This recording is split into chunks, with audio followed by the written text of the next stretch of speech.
Hey guys, welcome back to the channel. This is story about what if Naruto and Hinata are sent back in time using an untested jutsu. Part 1. Before I start, please do support for more amazing content and comments for part 2. Do consider to subscribe my channel and share my video to your friends and check out the description as well. Let's start the video. 10 years. It was hard for him to believe, but it had truly been a decade since the Fourth Shinobi World War had begun.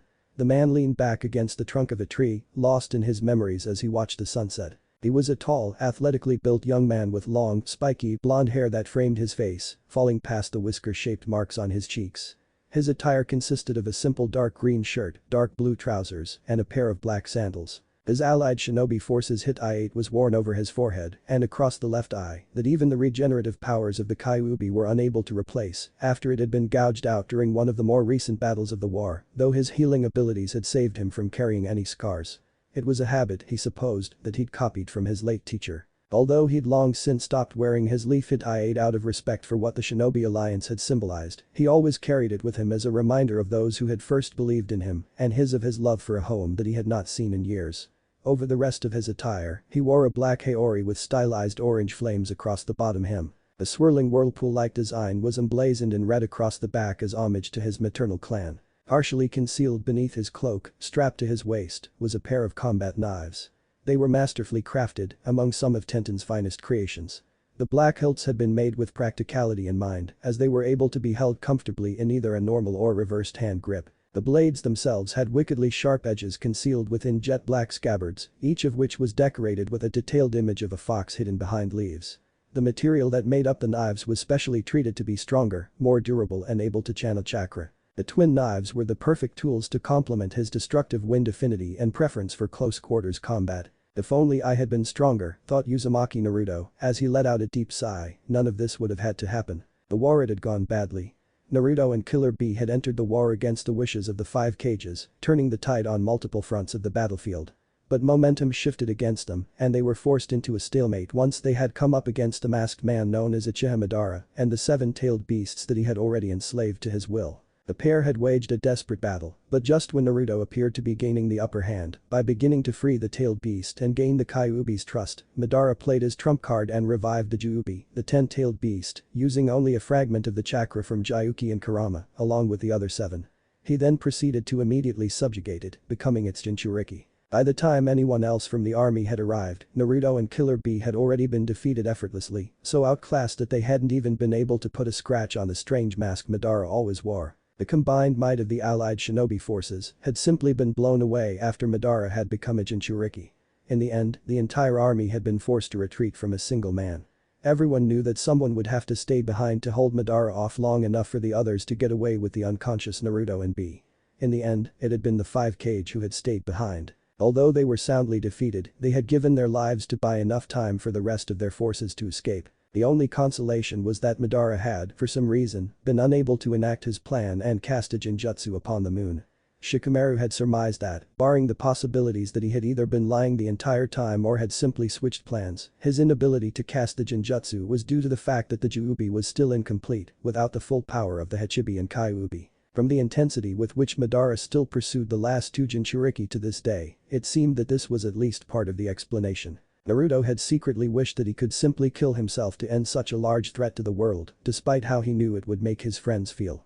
However, since Kurama would simply be reborn somewhere else where he would be much easier to find and capture, Naruto had to fight back by evading capture and striking back whenever he could. The years had not been kind to the allied forces. What had once been a powerful army of 80,000 warriors had been decimated to fewer than 2,000 in the years following Madara's ascension. Over the years, they'd suffered defeat after crushing defeat, constantly having to fall back and regroup. Constantly having to leave their brethren dead or dying on the battlefield. Constantly having to watch towns and villages burned to ash. Even though the allies were still united in their cause, that unity only amounted to so much. For while their army had been weakened, diminished and demoralized over the last decade, Madara's forces only seemed to grow stronger. Despite the loss of Kabuto, who the allies later learned had been defeated by Sasuke and the reincarnated Itachi, and nearly all of the White Zetsu, Madara still had a massive and powerful army to be reckoned with. He continued to produce White Zetsu through some unknown means, although never on the same scale as the beginning of the war. Furthermore, he had even managed to recruit ninja from some of the smaller hidden villages that were too terrified to resist him after his victory over the 5 great villages that compassed the allied forces. The allies had tried their best to keep going. They rebuilt their shattered chain of command, Naruto himself eventually rising to become the field commander of what was left of their army. The alliance harried Madara's forces, constantly staying mobile, while they engaged in guerrilla tactics and sabotage to damage the villages and territories under his control. Unfortunately, this simply wasn't enough, and the allies continued to lose more ninja as time wore on. These losses were what hurt Naruto the most. He had spent his entire life trying to be recognized and accepted by those around him. He had believed that if he pushed himself enough, believed in himself enough, he could achieve his dreams and protect those precious to him. The losses of Kakashi, Iruka, Sakura and so many others to the war had taught him otherwise. At this point, even though he would never admit it, he was starting to wonder if he would even be able to save any of those who were still left. And now with Madara finally managing to find our base, Naruto reflected wearily, it looks like the rest of us may have finally run out of time. I suppose we should be thankful that it's taken him this long. After their disastrous defeat at the beginning of the war, they'd needed a refuge from which to organize their resistance efforts, as well as a place large enough to protect the civilians that had been evacuated before Madara destroyed the 5 great ninja villages. They'd decided on using Mount Myaboku, the home of the ninja toads, as their main base. Overall, the sanctuary had served its purpose well, becoming the only true safe haven for the alliance. They'd had other bases in the beginning, of course, and some had even managed to remain undetected for years, but now this mountain was all that was left. The only reason Myaboku had survived as long as it had was due to the fact that it was so well hidden and at least a few weeks' travel from any human settlements, unless there was a toad summoner to facilitate travel. But even the best of secrets can only be kept for so long, and Madara had finally managed to track down their location. It had taken his forces the better part of a year to navigate the uncharted lands around the mountain, once they had found the allies' approximate location. Now, however, the enemy army was finally closing in, a few days away at most. The allies could try to run, and some would most certainly get away, but there was simply nowhere left to hide. I wish we had more of a plan than what that old toad Fukasaku has cooked up, it's crazy and reckless, even for me, he mused. Shikamaru says that it may be the only choice we have left though. I wish you were still here, father, Jiraiya-sensei, you'd both know what to do wouldn't you? Despite the hopelessness and adversity of the situation he knew, deep down, that he would not give up. He couldn't give up. There was still something worth fighting for. As if on cue, Naruto sensed a presence to his right and smiled. Well at least there's still one good thing left in this world, he thought as he turned towards his wife. Hey, Hinata, Naruto said, mood brightening, what brings you here? Like Naruto, Uzumaki Hinata had changed in appearance over the past 10 years. She also had an athletic build, though she was not as muscular as her husband. Her long dark blue hair fell gracefully past her shoulders, but her piercing wide eyes, once so innocent, were now a little sad. She wore a light purple jacket, similar to the one she wore in her younger years, as well as dark blue pants and sandals. Hinata gave a small tired smile as she walked over to stand beside him, laying her head on his shoulder as he put a comforting arm around her. I thought we could both use some company, she said in her usual soft tone, looking sadly to where his left eye was covered by his hit eye. It's been a hard few weeks for both of us. The years had caused a noticeable change in Hinata's personality as well. Although she was still soft-spoken, she now radiated an air of quiet confidence and strength that was in stark contrast to the innocent shyness she once possessed. In fact, though few would guess by looking at her, she had authority equal to her husband's as the commander of reconnaissance, infiltration and special operations for the allied forces. The war had left few unscathed, however, and like Naruto, there was always a touch of melancholy to her. Recently, though, she had become noticeably more downcast than before. It was little surprise, considering that she was now the last of the Hyuga clan. A gentle wind swirled through the tall canopy of trees above them, rustling the leaves. Naruto closed his eyes as he leaned back once again. I was just taking some time to think, he admitted.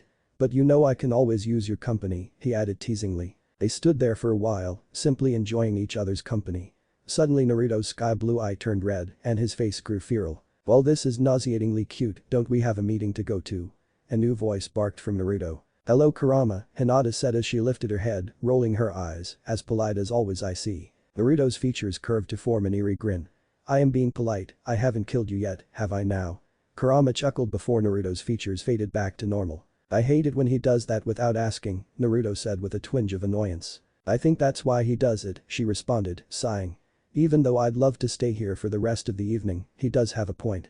Besides, he sort of ruined the moment. Naruto nodded, you'd think that becoming friends with us would have improved his attitude a bit more. Not in your dreams, runt, a voice rumbled within his mind, now hurry up. Stupid fox, Naruto muttered.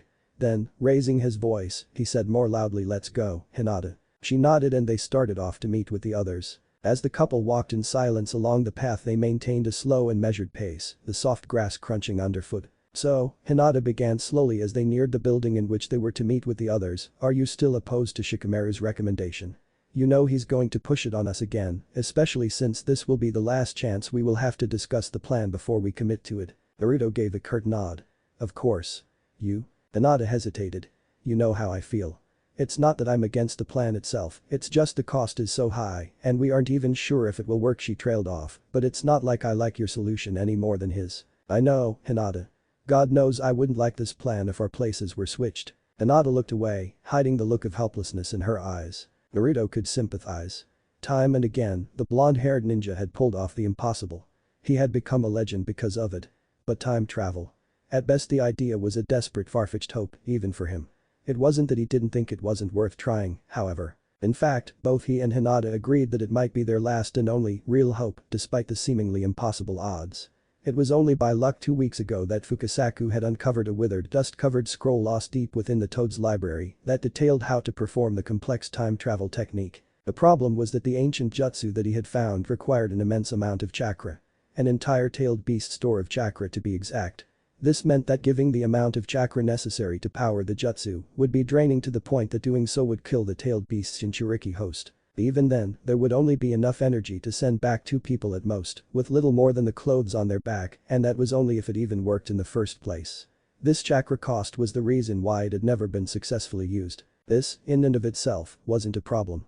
Naruto was more than willing to make such a sacrifice for even the slightest chance of setting the world right.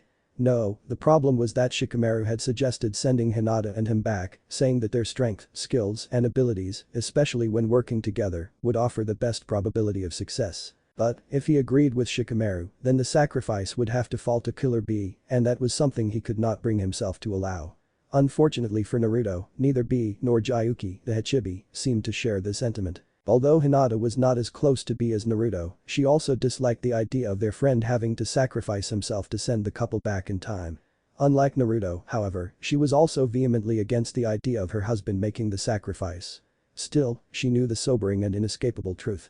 Regardless of her feelings, one life had to be forfeit to power the time travel technique. Naruto knew that she was simply too compassionate, too kind, to advocate that either her friend or her love die for the sake of the other. No, Naruto thought, there's no way I could ever agree if it was Hinata who had to be sacrificed. Still, you should know why this is necessary, why I have to be the one do this, I have to make up for my mistakes, no one else can die for me. No. She snapped, frustration and sadness flaring in equal measures. "I know why a sacrifice is necessary. But if I have to watch you die right in front of me, it will not be because of your misplaced sense of guilt." Her voice lowered to a whisper. "Our friends' deaths weren't your fault, her death wasn't your fault. I don't blame you and neither did she. If you'd only open your eyes, both of your eyes, you'd see that you have nothing to atone for." Naruto's shoulders sagged. "You're right, Hinata, I know that it's not really my fault, and believe me I don't want to die. Not yet. It's just that sometimes I just wish I could have saved them. And this," he paused, "this may actually be a real second chance to set things right. And I'd pay any price for that. I just want it to be me who pays that price and not another of my friends." "I know," she said, "I just need you to remember that you have nothing to atone for. We both know who's to blame for this." It was a conversation they'd had several times before, each having been at one time or another the one trying to console the other. Each trying to lighten the other's burden when the deaths of so many friends and loved ones over the years weighed too heavily on their mind. They finally reached the wood and stone meeting building and paused outside of it. Naruto gave her a small smile. "What would I possibly do without you?" he thought to himself. "I'll remember, Hinata, for your sake." As they turned to walk inside, Naruto slowly lifted his hit-eye, revealing a wide eye exactly like his wife's. So quietly that he could just barely hear, he heard his wife whisper her sister's name. Hinata followed Naruto towards the meeting room, barely paying attention to anything other than her own chaotic thoughts. Despite the front she tried to put up for her husband, she was on the verge of breaking down. She had always known that it was possible for either of them to die any time, especially during the war, but it had always seemed a distant worry somehow. Now, however, her worst fear was staring her right in the face, and she wasn't sure how much longer she could handle it. Her sister's death a month ago had already shaken her to the core, and if she lost Naruto, she would fall apart.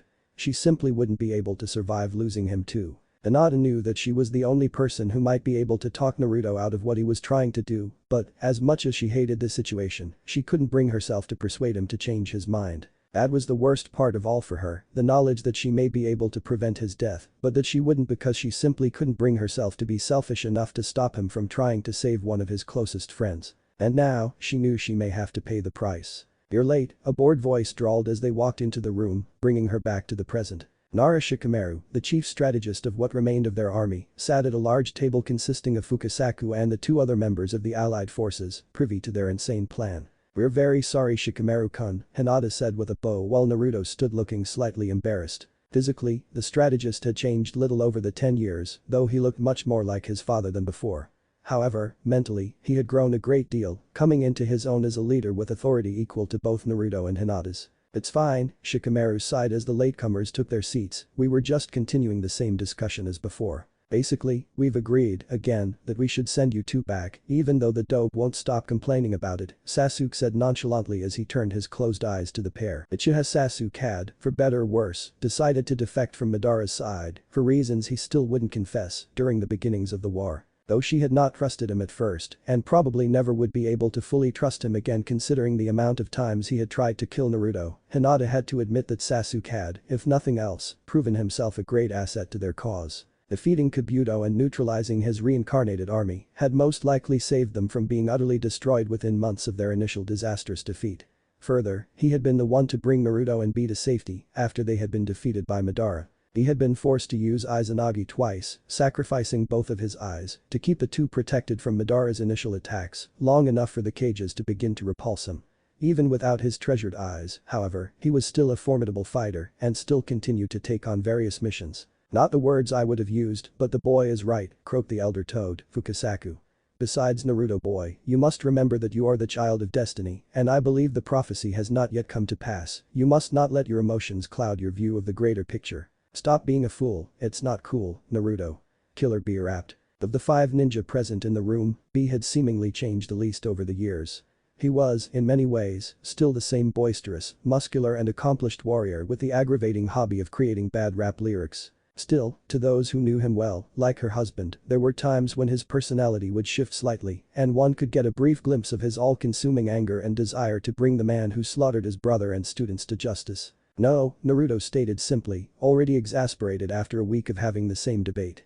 "I've already told you hundreds of times that I will not agree to this. Isn't it enough that I have to abandon our army right before our last stand because this is our only real hope left? Do you really expect me to let someone else die for me too? And B," Naruto added with frustration, "how can you treat your own death so casually? This isn't something to rap about. It isn't a joke." "I can treat my death casually for the same reason you can, Naruto," B said with an uncharacteristically quiet voice, "because, like you, I would do anything for a chance to save all the friends I've lost. Besides," Sasuke interjected, "if this really does somehow manage to work, B won't actually die. Or at least the past version of him won't. Then why can't you let me be the one to take that risk?"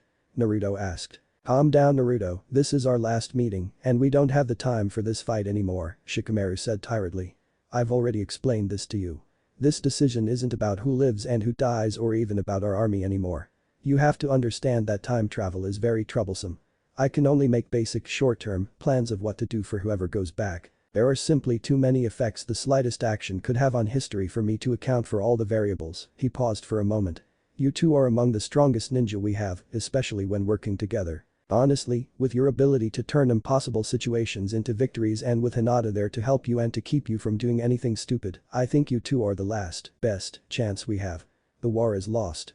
We're due to be attacked any day now, all that's left is to make our last stand. You know that if I didn't think this was our only real chance, I wouldn't suggest we send 2 of our best commanders away right when we needed them the most." Naruto was silent for a moment. "I'm sorry Shikamaru, I just can't," he whispered. "And you, Kurama," he said, still looking at Naruto, "do you have anything to add?" Naruto gave a wild grin.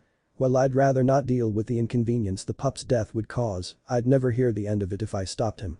Besides, I can't leave this to Jayuki," he said with amusement, "who knows if that weakling even has enough chakra to power the jutsu without 9 tails." Shikamaru sighed. "Hinata. What about you? You haven't spoken at all yet." Hinata looked down. This was it. The moment she'd been dreading. Her last chance to try and save her husband's life. "Forgive me," she thought as she raised her head, barely holding back tears. "I see your point Shikamaru-kun, and you may even be right," but she hesitated. "In this, I cannot side with you," she finally whispered. There was a pause for a moment as the finality of their decision weighed on those present within the room. "I suppose I never really did expect you to agree," Shikamaru said with uncharacteristic sadness as he folded his hands in his lap. "You both always did put others before yourselves, especially your friends, maybe that's why I think you'll do so well." Suddenly, Naruto and Hinata froze, unable to move. Hinata's eyes widened with realization. Shikamaru and the others already made their decision, she thought frantically. They weren't planning on letting Naruto actually go through with being the power source for the jutsu, this was just a last attempt to get us to agree willingly. "Shadow possession complete," Shikamaru said smoothly, raising his hands back into view. Shit. Naruto thought, his teeth gritted, desperately trying to regain control. "Damn it, Shikamaru, what the hell do you think you're doing?" Naruto roared. "Making the right choice," Shikamaru said simply as he walked away from the table, Naruto and Hinata unwillingly mirroring his movements. Naruto's body flared with yellow energy as his chakra cloak formed around him. Before Naruto could attempt to break free, however, Fukasaku quickly flashed through some hand signs. "Oten. Swamp of the underworld," the old toad stated quietly, sinking Naruto and Hinata into the floor. Pillar B then sprouted several octopus tentacles, wrapping them around the two and trapping them even further, while Sasuke simply stood by, ready to act if they made even the least bit of headway in freeing themselves. Naruto looked over and saw that Hinata was having as much trouble trying to get out as he was. "Have all of you gone crazy?" Naruto shouted, still trying to break free. "No," Sasuke stated calmly, "we're just making sure that we take best chance we have to prevent this nightmare." Fukasaku quickly began placing seals around the floor in a complicated design.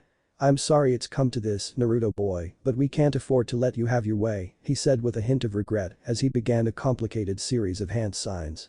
"Not this time." He began to glow, and then purple chakra shot from him and began to swirl around Hinata and Naruto. Shikamaru and B released their hold on the pair, but they were still trapped within jutsu Fukasaku was performing. "Shikamaru-kun," Hinata said softly as she ceased her now pointless struggling to look into his eyes.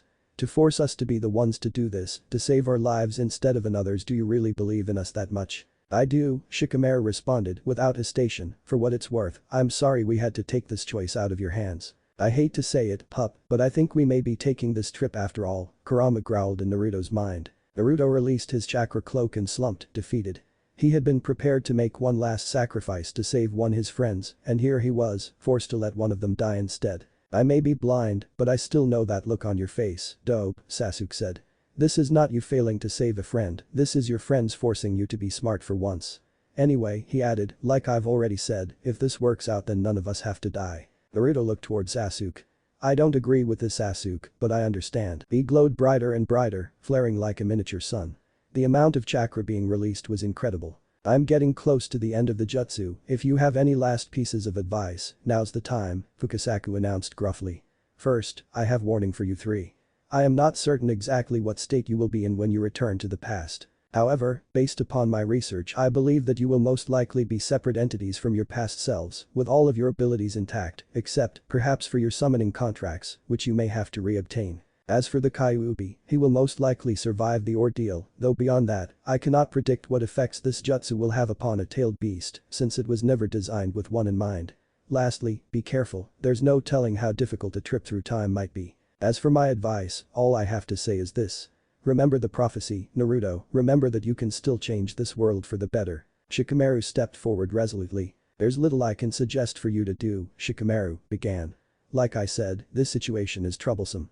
Fukasaku is sending you back to a bit before the Chunin exams, since that was when things began to fall apart.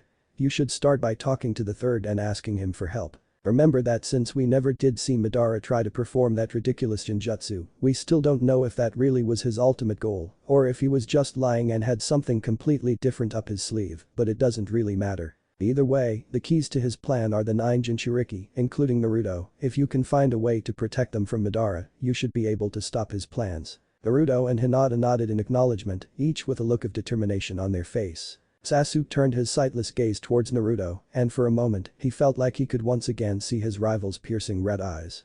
It was not in Sasuke's nature to ask for help, but Naruto understood. He would do his best to stop Sasuke from making the same mistakes again. He wouldn't let him run off to Orochimaru or kill his brother. "If I can, I will," Naruto said solemnly. Sasuke nodded, "Thank you." Naruto turned his head towards B. The muscular ninja was floating 10 meters off the ground, surrounded by a nearly blinding corona of purple light. Naruto could see that he was beginning to pale and weaken. "I'm sorry," he whispered guiltily. Don't be whack. Just make it be back. Killer B rapped, his voice hoarse and cracking with effort.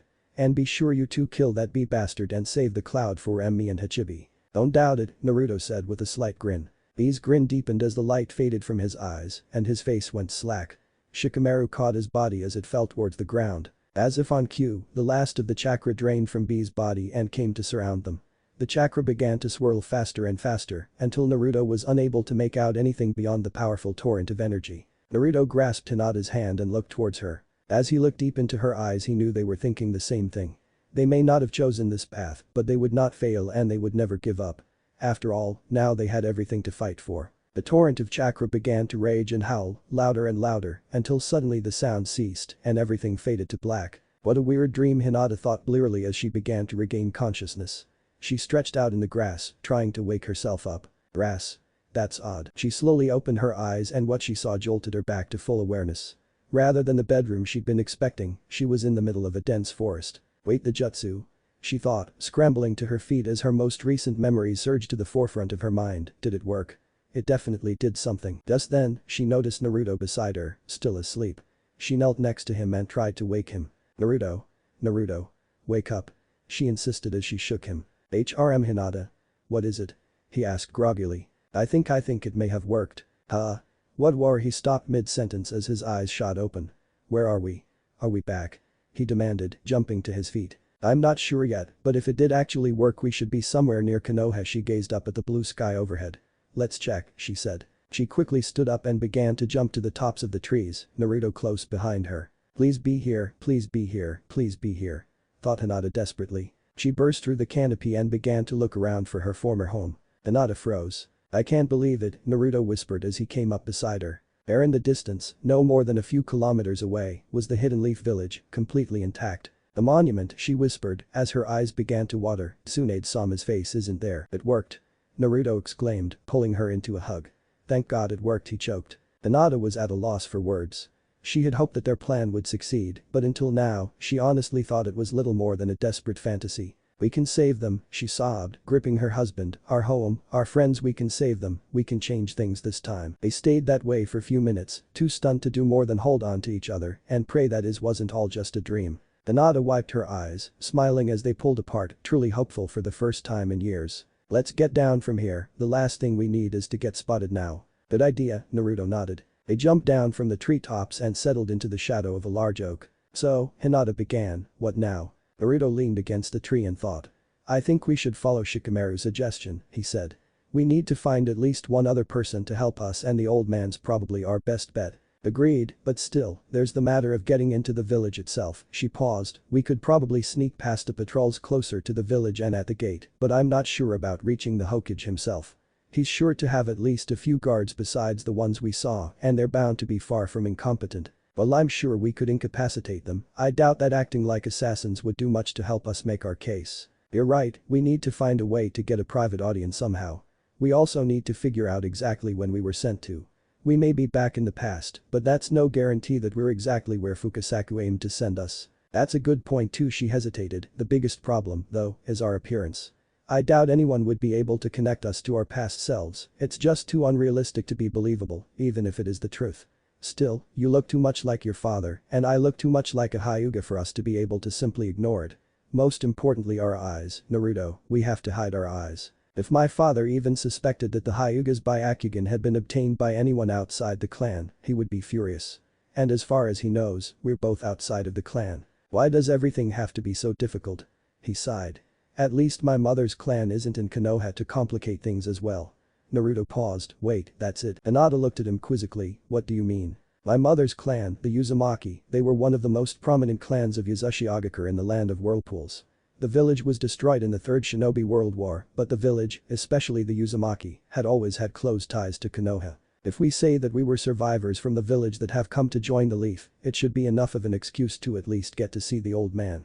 It would also explain why two unknown, highly trained ninja would suddenly want to join the Leaf instead of another village. That's perfect actually, Hinata smiled. I hadn't considered that type of approach, though we will have to be careful when anyone asks what we did during the time between the village's destruction and now. Also, only you should be a hereditary member of the clan. Even though it doesn't affect what we're trying to do, I'd rather our story include the fact that we're married instead of siblings or relatives. She sighed. Still, there's the matter of actually disguising our appearance. A simple transformation would be too unreliable. Actually, I have a solution to that problem as well, Naruto explained with pride. You don't mean you actually managed to create that seal? Naruto chuckled, pushing himself off of the tree trunk. I finished it a few weeks ago, but we were so busy with this mess that I never had a chance to tell you. Are you really that surprised? You were the one who asked me to create it for your infiltration teams after all. Hinata laughed, fair enough. Regardless, it's impressive, especially considering you never had much formal training in Jutsu in the first place. How effective is it? Naruto shrugged, effective enough, I'd say it's pretty much on par with whatever it was that Granny Tsunade did. As far as I know, it's virtually undetectable, will stay active even without conscious effort, and will still work while we're asleep. There are 3 main problems though.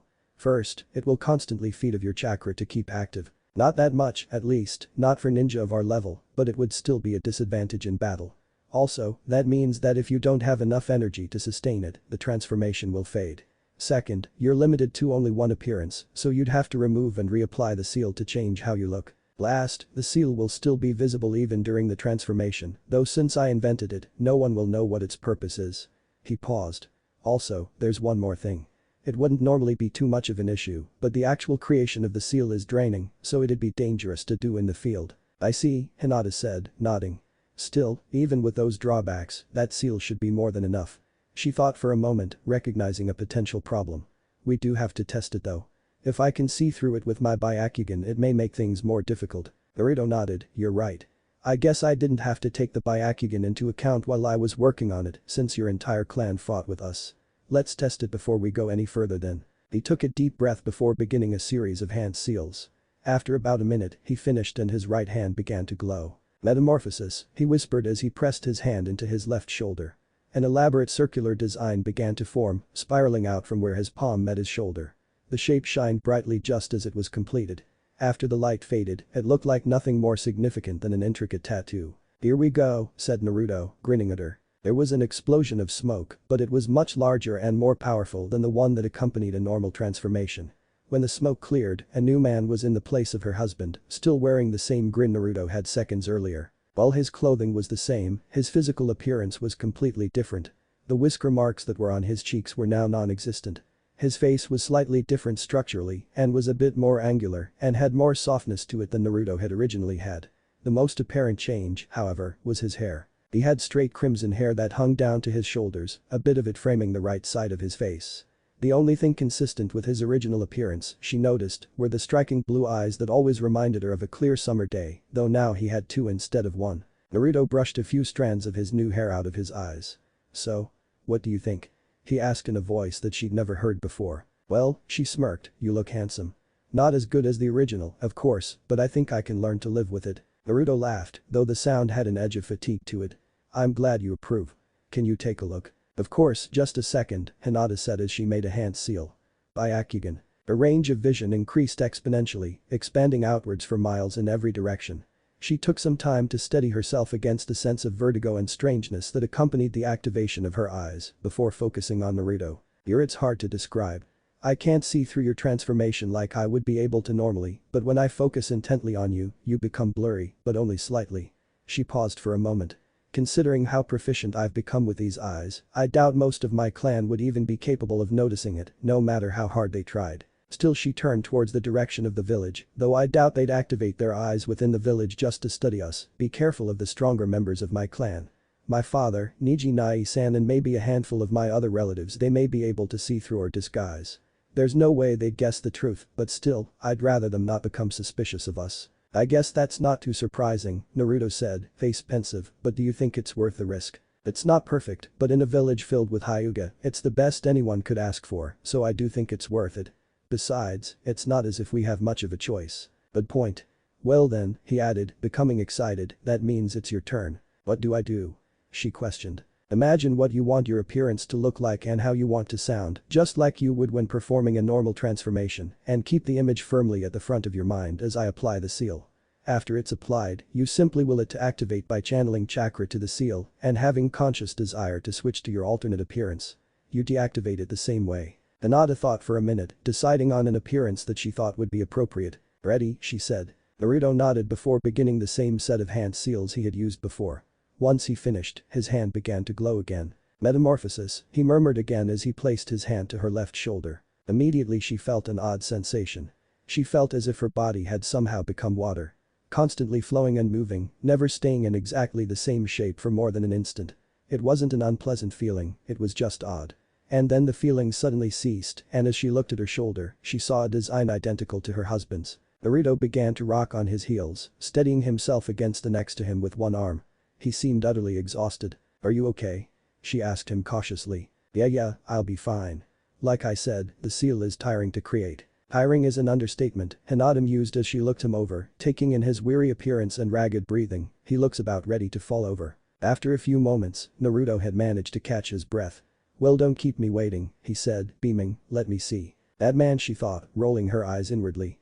You'd think he'd have learned to take these sorts of situations more seriously by now. Sighing inwardly, Hinata began her transformation. Around her there was a large explosion of smoke through which she couldn't see. As the smoke cleared, she found Naruto staring at her. "Well, how do I look?" she asked nervously, not missing that her voice had changed to how she had imagined it as well. He seemed to fumble for something to say.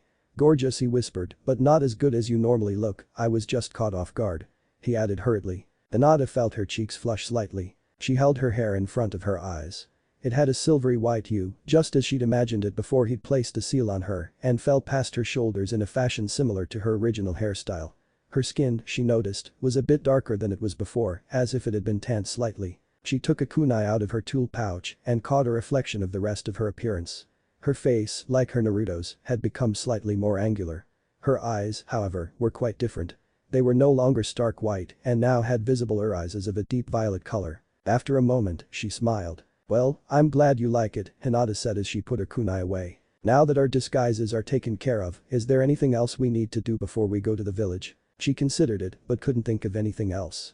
"I think we should be fine," she said, "though the headbands will have to go," she reminded him as she took off her hit I-8 and stored it into her pouch. "Thanks for reminding me," Naruto said, doing the same with his own forehead protector. "When we get there, I'm sure the old man will give us an audience. He always was willing to hear people out and he's not about to turn down new ninja.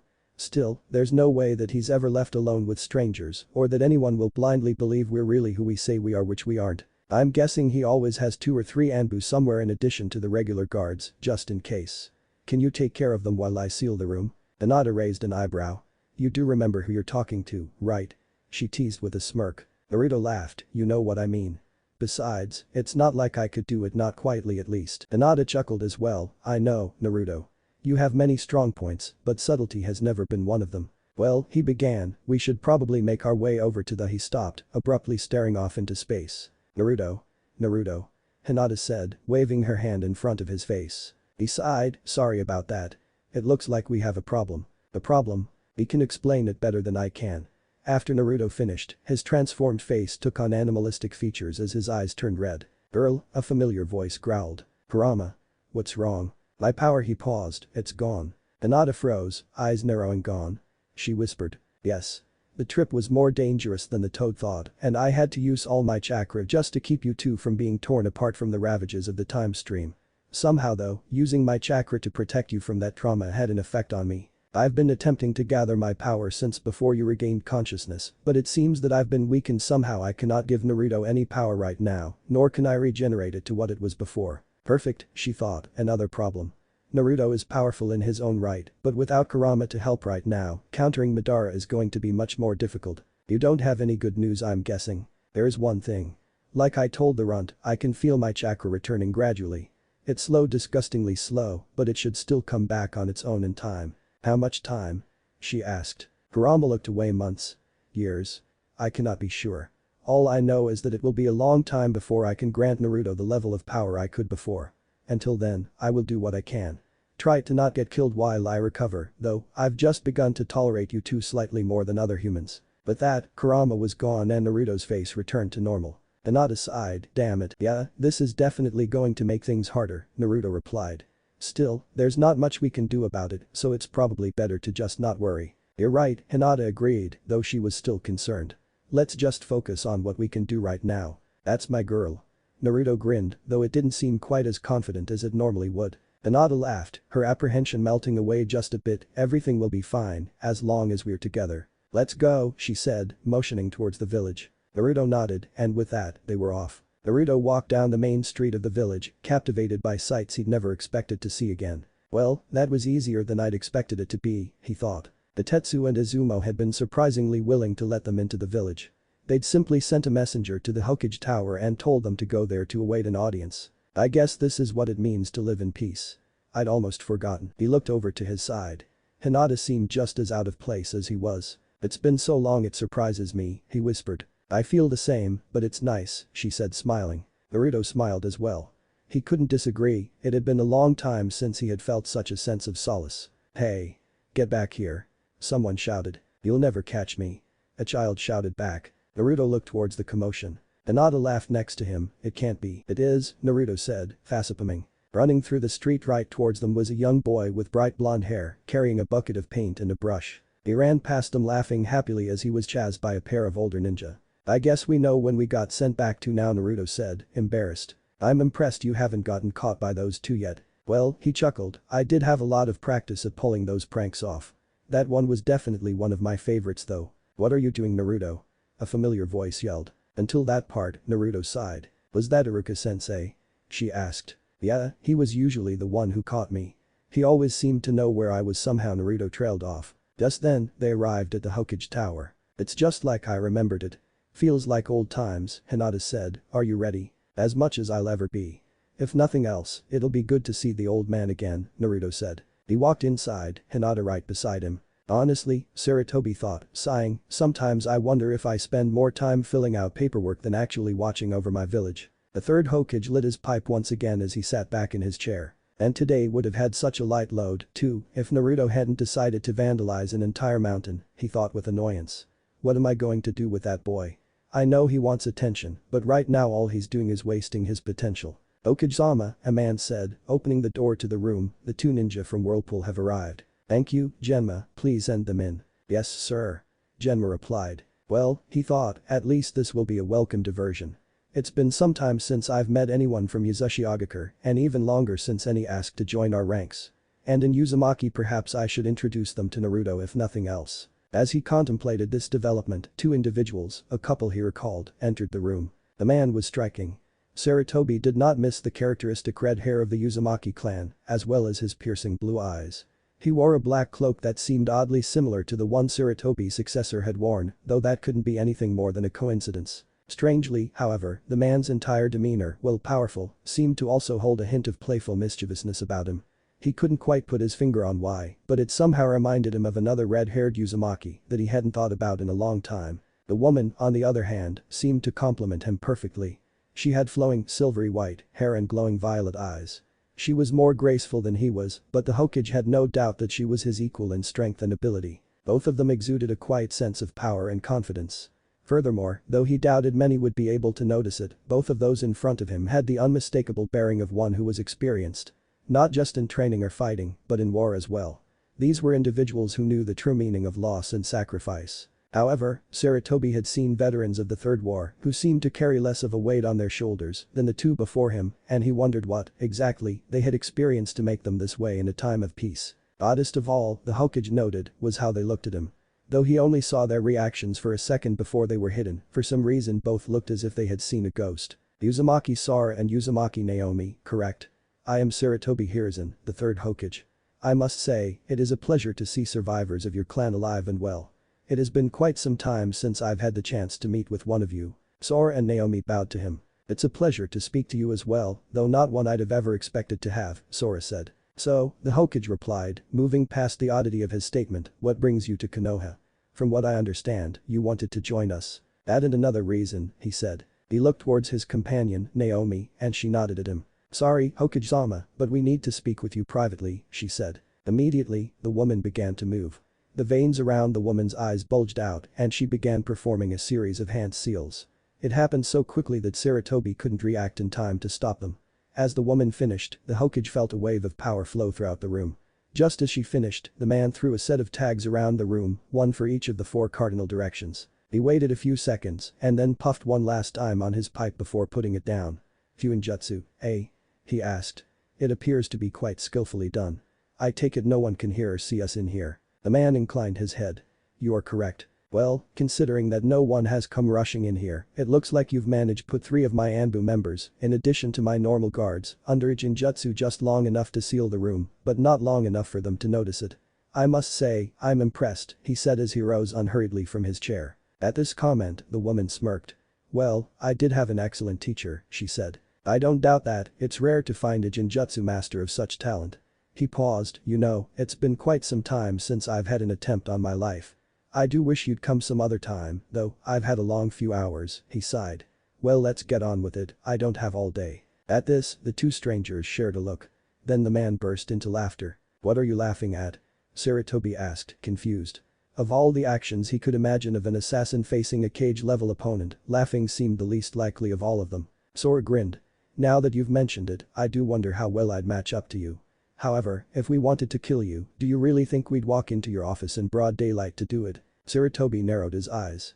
Is there any other reason a random stranger would have for putting a seal on my office so my guards don't come rushing in? He has a point, Naomi said, shrugging, so much for trying not to look like assassins. I guess you're right, he replied to her.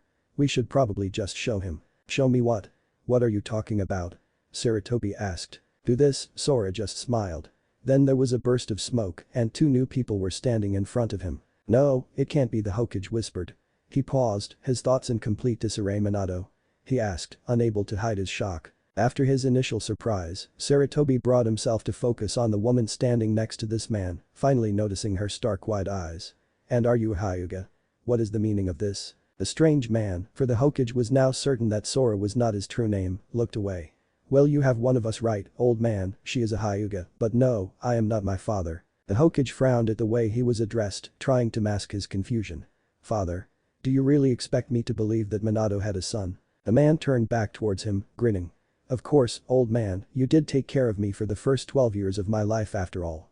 I'm Naruto and this, he said, placing his hand on the woman's shoulder, is Hinata. The Hokage narrowed his eyes once again, not bothering to hide his skepticism. He did see the resemblance. Indeed, the man looked much like what Sarutobi would have imagined Naruto to look within the next 15 years or so. However, ignoring the fact that this man also had what appeared to be a Byakugan for one eye, he was obviously not the same 12-year-old that he constantly had to look after. Furthermore, though he claimed his companion was the Hyuga heiress, she, too, was obviously not the same, shy, 12-year-old girl he had come to know. Still, he admitted, for this man to know that Naruto is Minato's son, or perhaps he's just making assumptions based on their similar appearances and is fishing for confirmation. Do you really expect me to believe that 2 12-year-olds from my village lied to get an audience with me, placed a Jinjutsu on all of my guards, and managed to seal this room? Without even the slightest bit of trouble? Sarutobi asked dryly. Not exactly, the man said, looking away again. He is Naruto and I am Hinata, the woman chimed in, but not the ones that you know. It may sound ridiculous, but we're from the future, she said, almost sounding as if she herself was unsure of the truth of what she was saying. The Hokage's first thought was to simply scoff at them and ask for the truth, but for some reason he couldn't do that just yet. He had seen and heard strange things in his life before, though this was without a doubt the most far-fetched. However, if what the woman said was true, then everything that they were saying, all of the inconsistencies, would make sense. Why should I believe you? He hazarded, ignoring the absurdity of even considering their claim. Suddenly, the man's face changed, contorting into a feral snarl, because, Hiruzen, a new voice spoke, if you don't believe them, your precious village will burn. The Hokage froze. This presence, he thought to himself, no Jinjutsu or ninjutsu would be able to mimic it so perfectly. You're the Kyuubi, he stated, taking a step back from the possessed man. So that really must be Naruto. Then a terrible thought occurred to him. And now you're possessing him. How did you manage to break the seal? At this accusation, the demon just scoffed. Please, he said, rolling his eyes. The brat himself unlocked that seal a decade ago. He turned his head towards Hinata. I've proven your identities, so I'm done talking with this fool, you two can finish dealing with him. But that, the man, who the Hokage now had no choice but to admit was Naruto, returned to normal. Sorry, Naruto apologized, Kurama does that sometimes. At this point, the Hokage could honestly say that he had never been more confused and dumbfounded in his entire life. I believe you, he murmured, slumping back into his chair. You do? Naruto asked, blinking in surprise. Even we'll admit that this all sounds pretty impossible. Yes, well, impossible or not, there's little other choice considering that the last I heard, the Kyuubi was still locked behind his seal, and his Jinchuriki was busy running around vandalizing monuments. The Hokage sighed, "I'd rather you'd simply been assassins, it would have been easier." "So tell me, why have you two come back, Naruto, Hinata?" "I didn't even know such a thing was possible." The two before him instantly took on the appearance of individuals who were very old and very tired, and from seeing their faces, Sarutobi could tell that they had gone through worse than even the survivors of the Third War. Naruto sighed heavily. "War, old man," he whispered. "A war that razed the entire world to the ground." For a moment Sarutobi was silent, thinking while the implications of what Naruto said dawned on him. "Why?" he asked. "What happened?" Naruto simply covered his eyes with his hand, growing a bitter smile. "Why? To feed the ambitions of a single madman," he said, letting out a sad laugh. "So many dead, and in the end, all we did was slow him down." As he lowered his hand, the Hokage both sadness and rage in his expression. "You've heard of Akatsuki?" Hinata asked as she looked towards Naruto, laying a hand on his shoulder. "Scattered reports, mostly from Jiraiya," and he trailed off. "We know the truth about Itachi," Naruto supplied. "I suppose I shouldn't be surprised," the Hokage replied.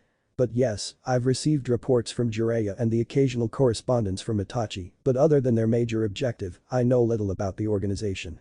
"Why? What do they have to do with this?" "They're the cause," Hinata said sadly, looking back towards the Hokage. "Their leader is Uchiha Madara, and he was winner of the Fourth Shinobi World War." "Madara?" Sarutobi asked, frowning. "He's still alive." "I knew he was strong, but to challenge our entire village and win." "Not just our village," Naruto said. "All 5 of the great villages joined together to fight him." "All 5?" the Hokage exclaimed, astounded that the formation such an alliance, as well as its defeat, could occur only a few years into the future. How could he possibly have defeated the power of all of the villages combined? This time Hinata answered.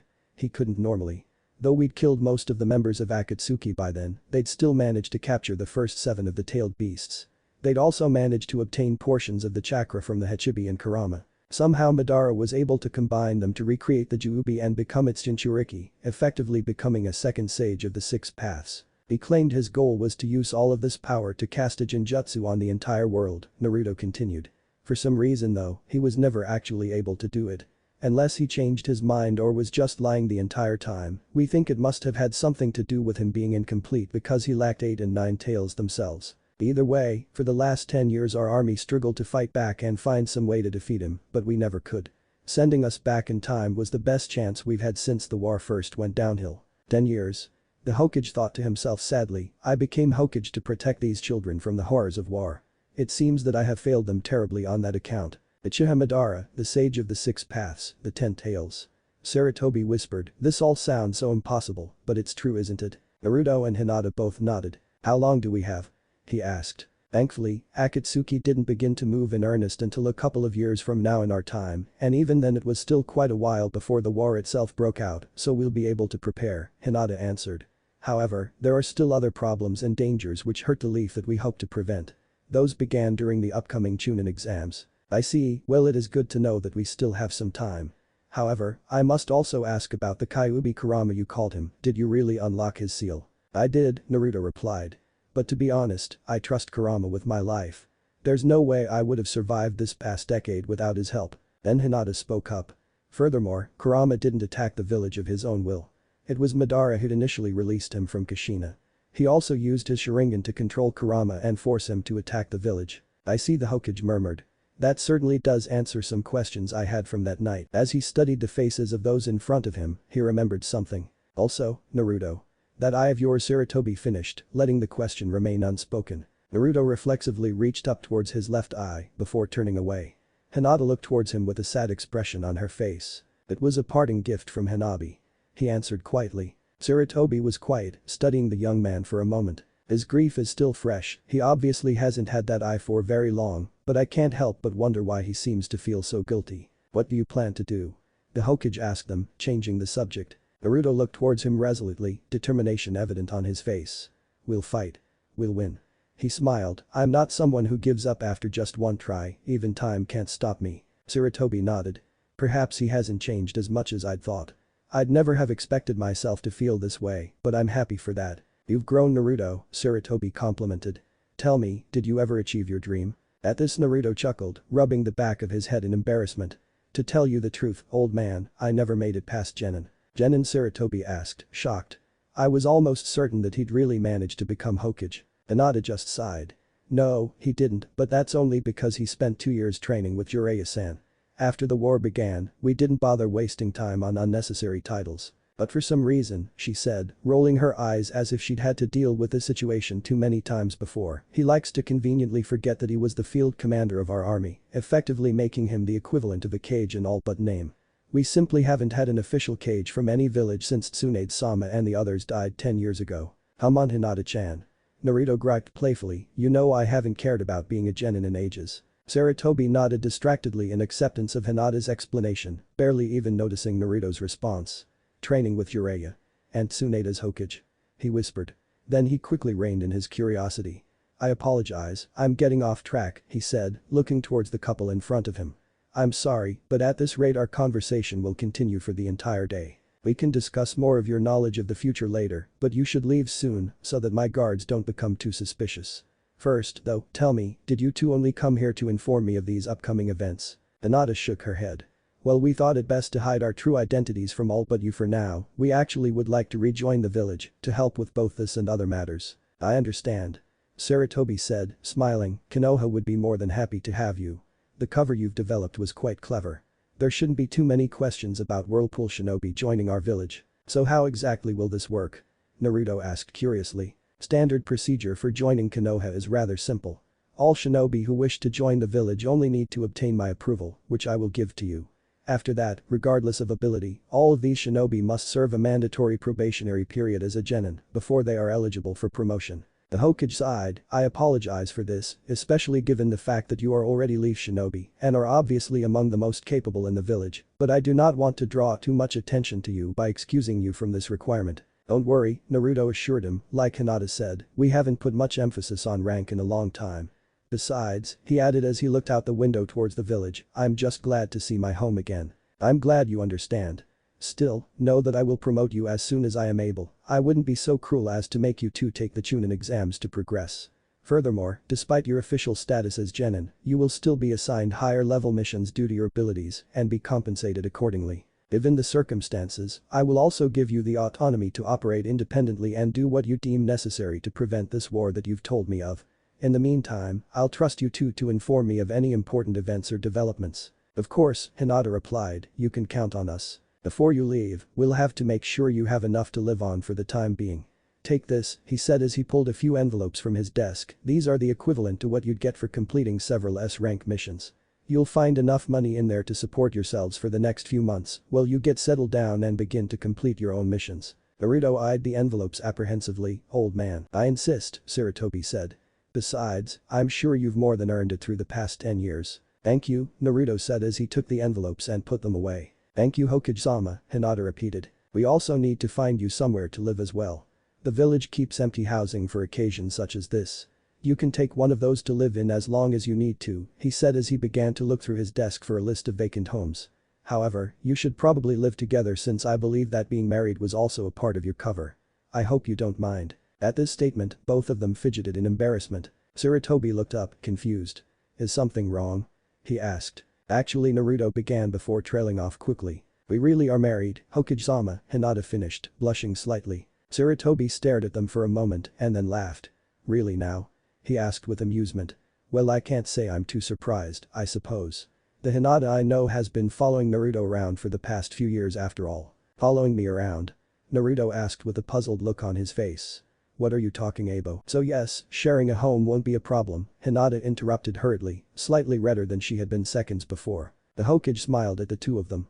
Yes, he thought to himself, now that I think about it, those two do work well together. Here we are, the Hokage said, finally finding the set of papers he was looking for. He handed the papers over to the couple and waited silently as they looked through and discussed them. We'll take this one, Naruto said, pointing to one of the entries. Sarutobi scanned through the entry.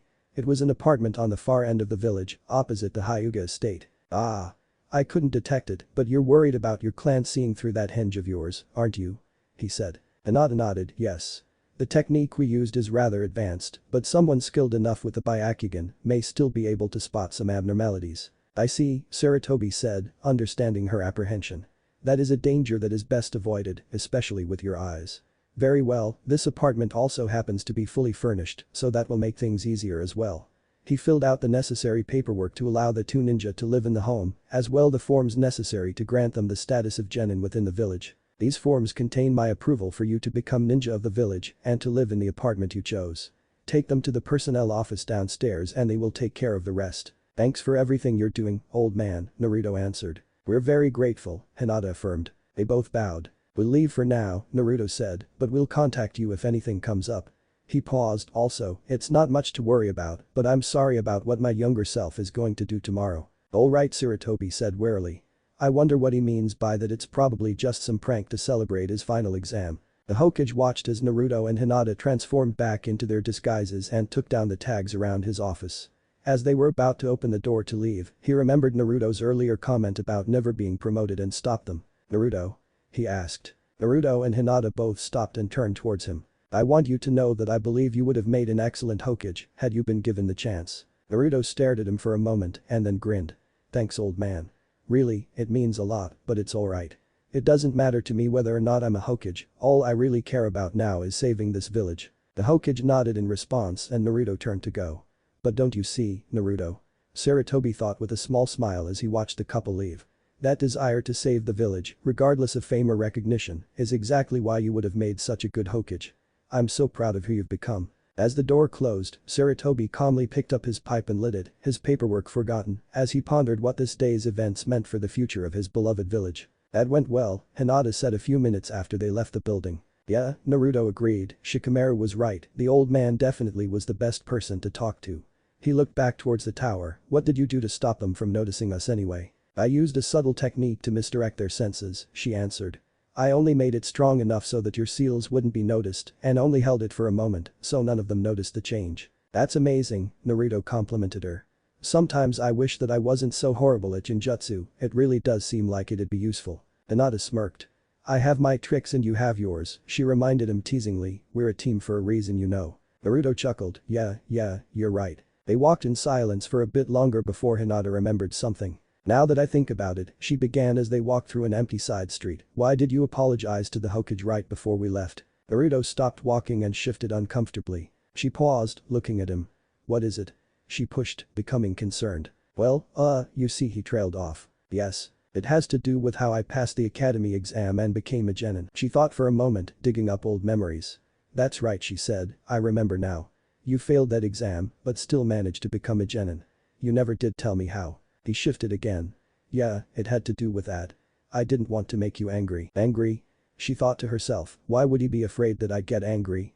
Naruto may be exasperating sometimes, but I don't recall either of us ever being truly angry at the other. She raised an eyebrow at him. You see, he continued, responding to the unspoken question, I may have stolen the scroll of seals from the Hokage's house. Hinata frowned, the scroll filled with forbidden techniques. I can't say that was smart to do, she chastised him, but I don't know why you'd think I'd be angry about it, especially since it happened so long ago. Or at least it did for us, she amended. Besides, I've done my fair share of dumb things too. She started to walk, but Naruto grabbed her hand and she turned to face him again. Actually there's more, he paused. The reason I did it was because Mizuki-sensei told me if I stole it and learned one of the techniques inside that I could graduate. That's actually how I learned the Shadow Clone Jutsu, he added. But Mizuki-sensei lied to me so that he could steal the scroll himself. Hinata froze, staring wide-eyed at her husband. Naruto hurried onward. I didn't know that it wasn't allowed, so a bunch of ninja were sent after me. Iruka-sensei was the one who found me. Right when I was trying to explain, Mizuki-sensei came out of nowhere and tried to kill us both. Naruto looked away. He was the one who first told me that I was the Jinchuriki for the 9 tails and that it was the reason why everyone hated me growing up. But Iruka-sensei said that he believed in me and I beat Mizuki-sensei to protect him. After that, he said that I graduated and could become a genin, he finished, looking slightly afraid of how she'd react. Mizuki-sensei, she whispered, I always wondered what had happened to him, but I never thought. She clenched her fist. He tried to kill you, that bastard. She growled. I'll put nightmares so terrible in his mind that he'll wish I'd killed him instead. She narrowed her eyes and suddenly her Byakugan activated unconsciously in reaction to her anger. Where is he? Damn, I knew she'd be angry, he muttered, looking around to make sure no one had heard them. Hinata. Naruto said, that's probably not a good idea, especially since none of this will even happen until tomorrow. Besides, if we stop Mizuki-sensei from tricking the younger me, there's no way that will change things for the better. He won't become a genin or become friends with Sasuke, Sakura and everyone else if we stop Mizuki-sensei. I'm not sure if I'd even get the chance to become friends with you, he said, looking into her eyes. Damn it, he has a point, she thought to herself, sighing as she deactivated her eyes. You're right. I'm sorry, I didn't really think that through all the way, she admitted, though she was still angry. Naruto took her hand, squeezing it. I understand. I know you're protective of me. After all, I still remember that time you almost got yourself killed saving me from pain, he said with a grimace. But considering how I reacted, I may be even more protective than you are. She nodded, remembering the stories she'd heard of Naruto's rampage after she was struck down. I guess we'll just have to be careful with what we do sometimes, she said. As they began to walk away, Hinata's anger was still simmering despite her acceptance of the situation. Naruto? She asked as a thought came to her. Did you ever see Mizuki-sensei again after that night? No, I didn't. Why? Just because I'm not chasing after him right now doesn't mean I'll forgive him.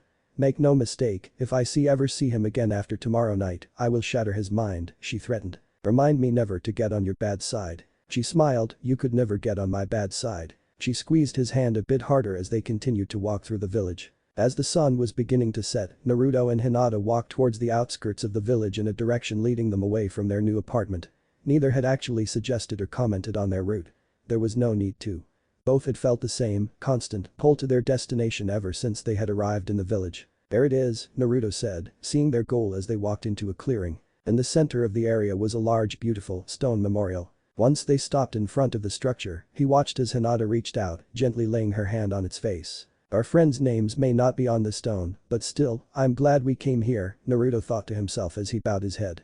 Even if everyone's alive now, it wouldn't be right to just forget the people we knew, the ones who fought and died to give us this chance, he reflected as an image of B flashed through his mind. They stood there for a few minutes before Naruto broke the silence. I think everyone would have laughed at us if they had heard the crazy plan we gambled on, Naruto said, a touch of amusement in his voice. Hinata smiled fondly, shaking her head. I don't.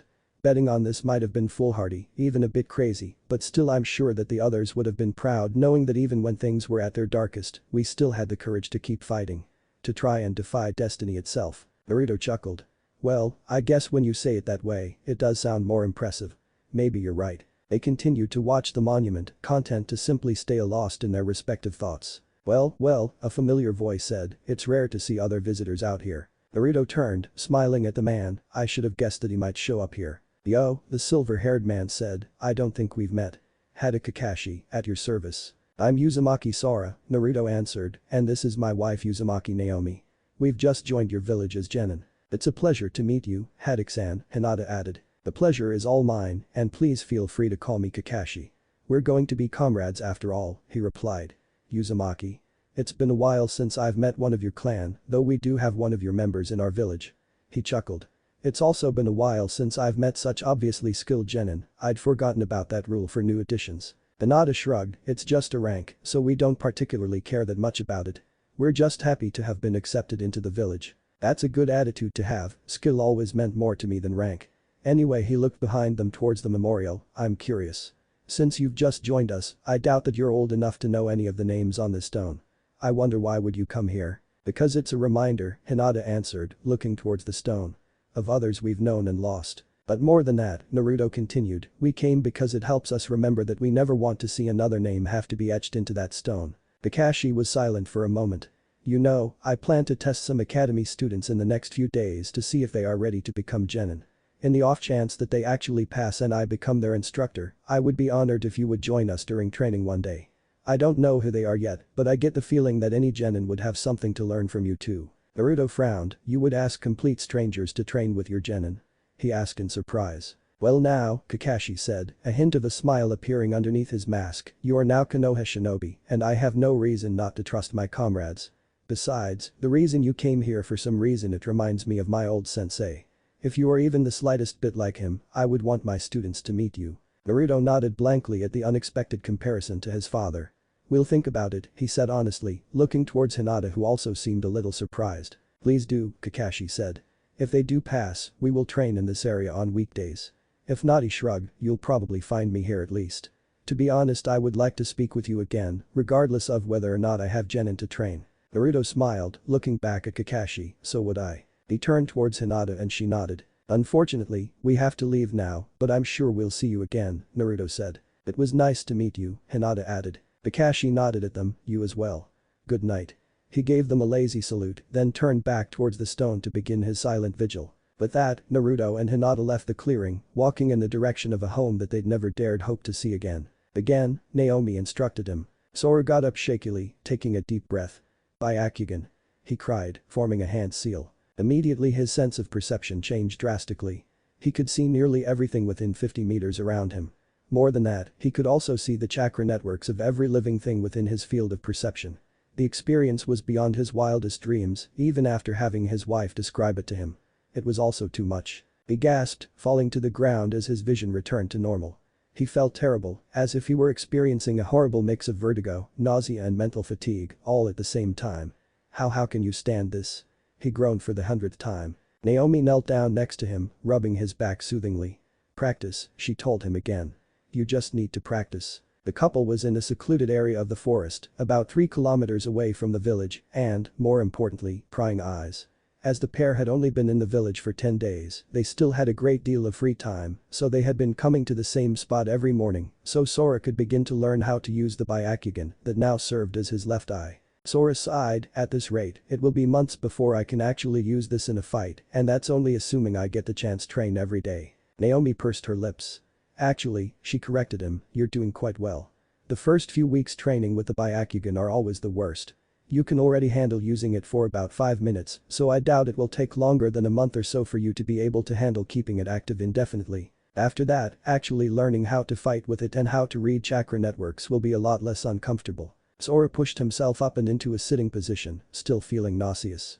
"Really? It's that common to have this much trouble?" Naomi smiled at him.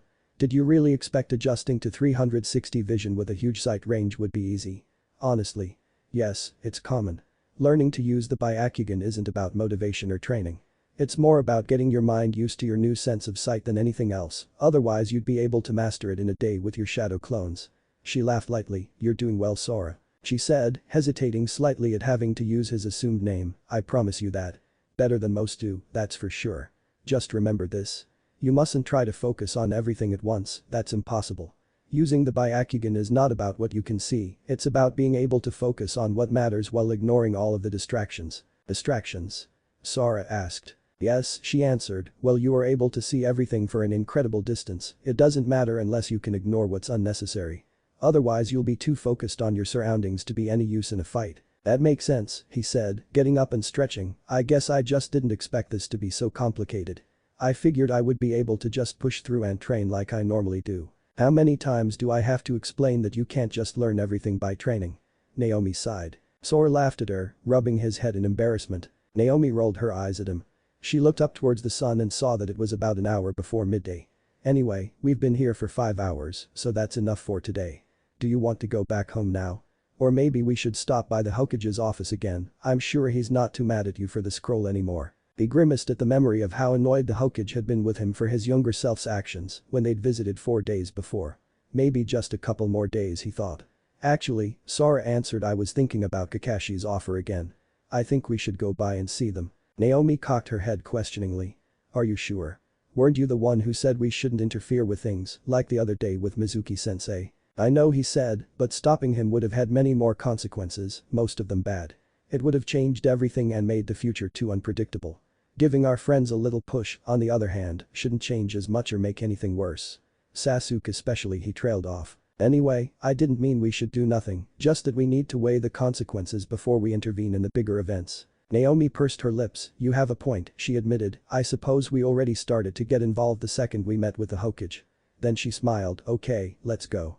If we're going to see Team 7 though, we might as well try and see everyone else too at some point." She frowned.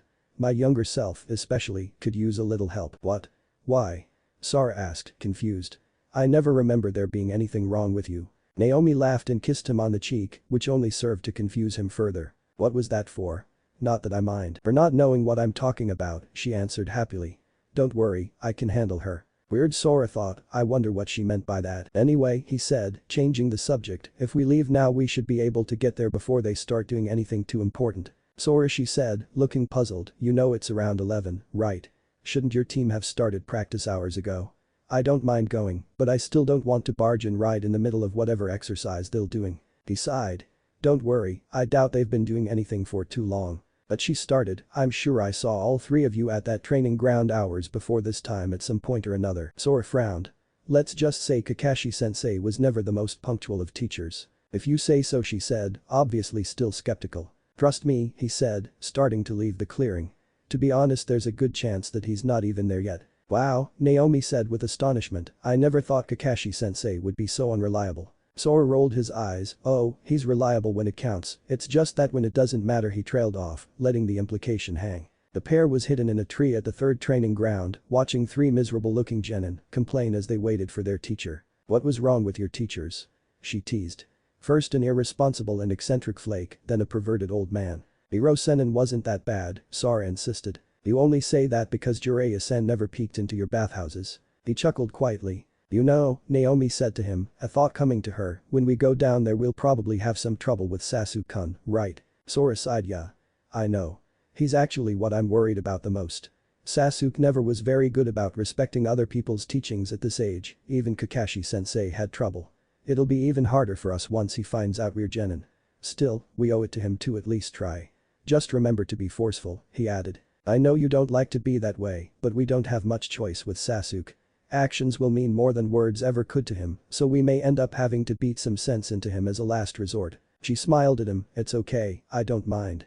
We'll get through to him somehow. She let the conversation drop and continued to watch the children for a few more minutes. You know, it's hard to believe we were like that all those years ago, she whispered fondly, breaking the silence, they seem so inexperienced, so carefree. He smiled slightly at her, a bit of nostalgia in the expression. It's weird, right? But still, this is the way things should be, they are only 12 after all. I know, she agreed softly. But it's not the way things will be, she thought to herself sadly. They sat there, quietly lost in thought. After about 10 more minutes of watching, however, there was a large puff of smoke in the middle of the field where the three genin were waiting. Yo, Kakashi called out nonchalantly to his students. You're late. Naruto and Sakura yelled. Kakashi looked away. Well, you see, there was a little boy who was looking for his lost dog and, liar. Sakura interrupted him. You're never on time. Naruto shouted. Sasuke just quietly stared daggers at him. Kakashi laughed sheepishly before noticing their hidden guests. Not bad, he thought to himself. It took me this long to notice them, and it doesn't even seem like they're trying. So you came, he said, smiling, which earned looks of confusion from his students. I wasn't sure if you would. He watched as the couple jumped down from their perch, surprising his young students. Well, you did invite us, Kakashi-san, Naomi said to him, a hint of annoyance in her voice. Though you forgot to mention that you weren't going to show up until hours after your students arrived. Well, Kakashi answered quickly. Like I was explaining to them, there was this little boy and Sora just sighed, rolling his eyes. Don't even try, he said tiredly. It was as if he was far past the point of caring about Kakashi's habit, even though Kakashi had only met the pair once before. Kakashi laughed again, embarrassed. Sensei? Sakura asked, who are they? Ah, I haven't mentioned them yet, have I? Kakashi said. This is Uzumaki Sora and his wife Uzumaki Naomi. They just became genin of this village. What? Naruto shouted towards him. Uzumaki, when did you meet them? Why didn't you tell me about them? Kakashi shrugged, I forgot. Besides, you were bound to run into them at some point or another. Kakashi turned his attention back to the couple, noticing their confusion at the exchange. I mentioned before that there was an Uzumaki in our village. He told them, as luck would have it, he was one of the students I tested. This is Uzumaki Naruto. I see, Naomi said as she turned towards Naruto with a smile. It's a pleasure to meet you, though I believe we saw you when we first entered the village. I must say, I rather enjoyed your decorations to the monument. She added with a twinkle in her eye. Naruto ran towards them, grinning hugely, if you like that, just wait until you see. Naruto, Kakashi said plainly. We've discussed this. Please don't encourage him, Naomi-san, he added, which earned him a laugh from her. Naruto flushed. Oh right, I'm not allowed to do pranks anymore, but still I didn't know there even was an Uzumaki clan, or that I even had any family. Kakashi looked away at the comment, reminded again of how lonely the boy's life had been. It'll be better from now on, he told himself, now that I'm his teacher, I can make sure that he isn't treated so poorly anymore. I'll train him to be the hero sensei wanted him to be.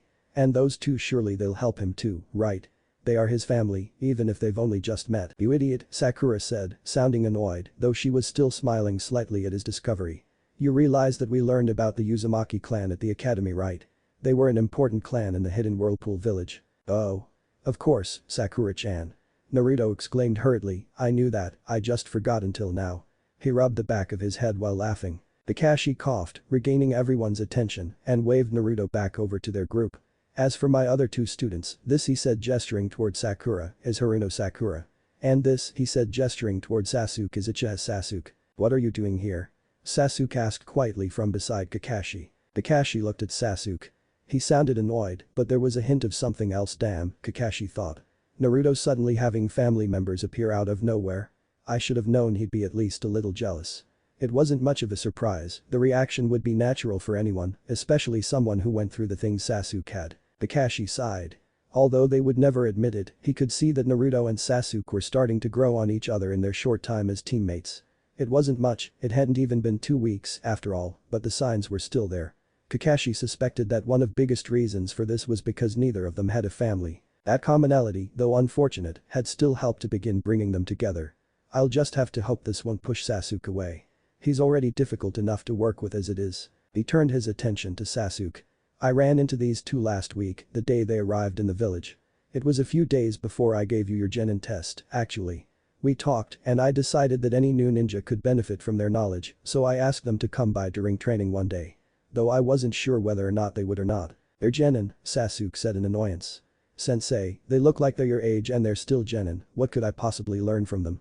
His expression became smug. I guess I'm not surprised, though, if they're related to the dope. What did you say?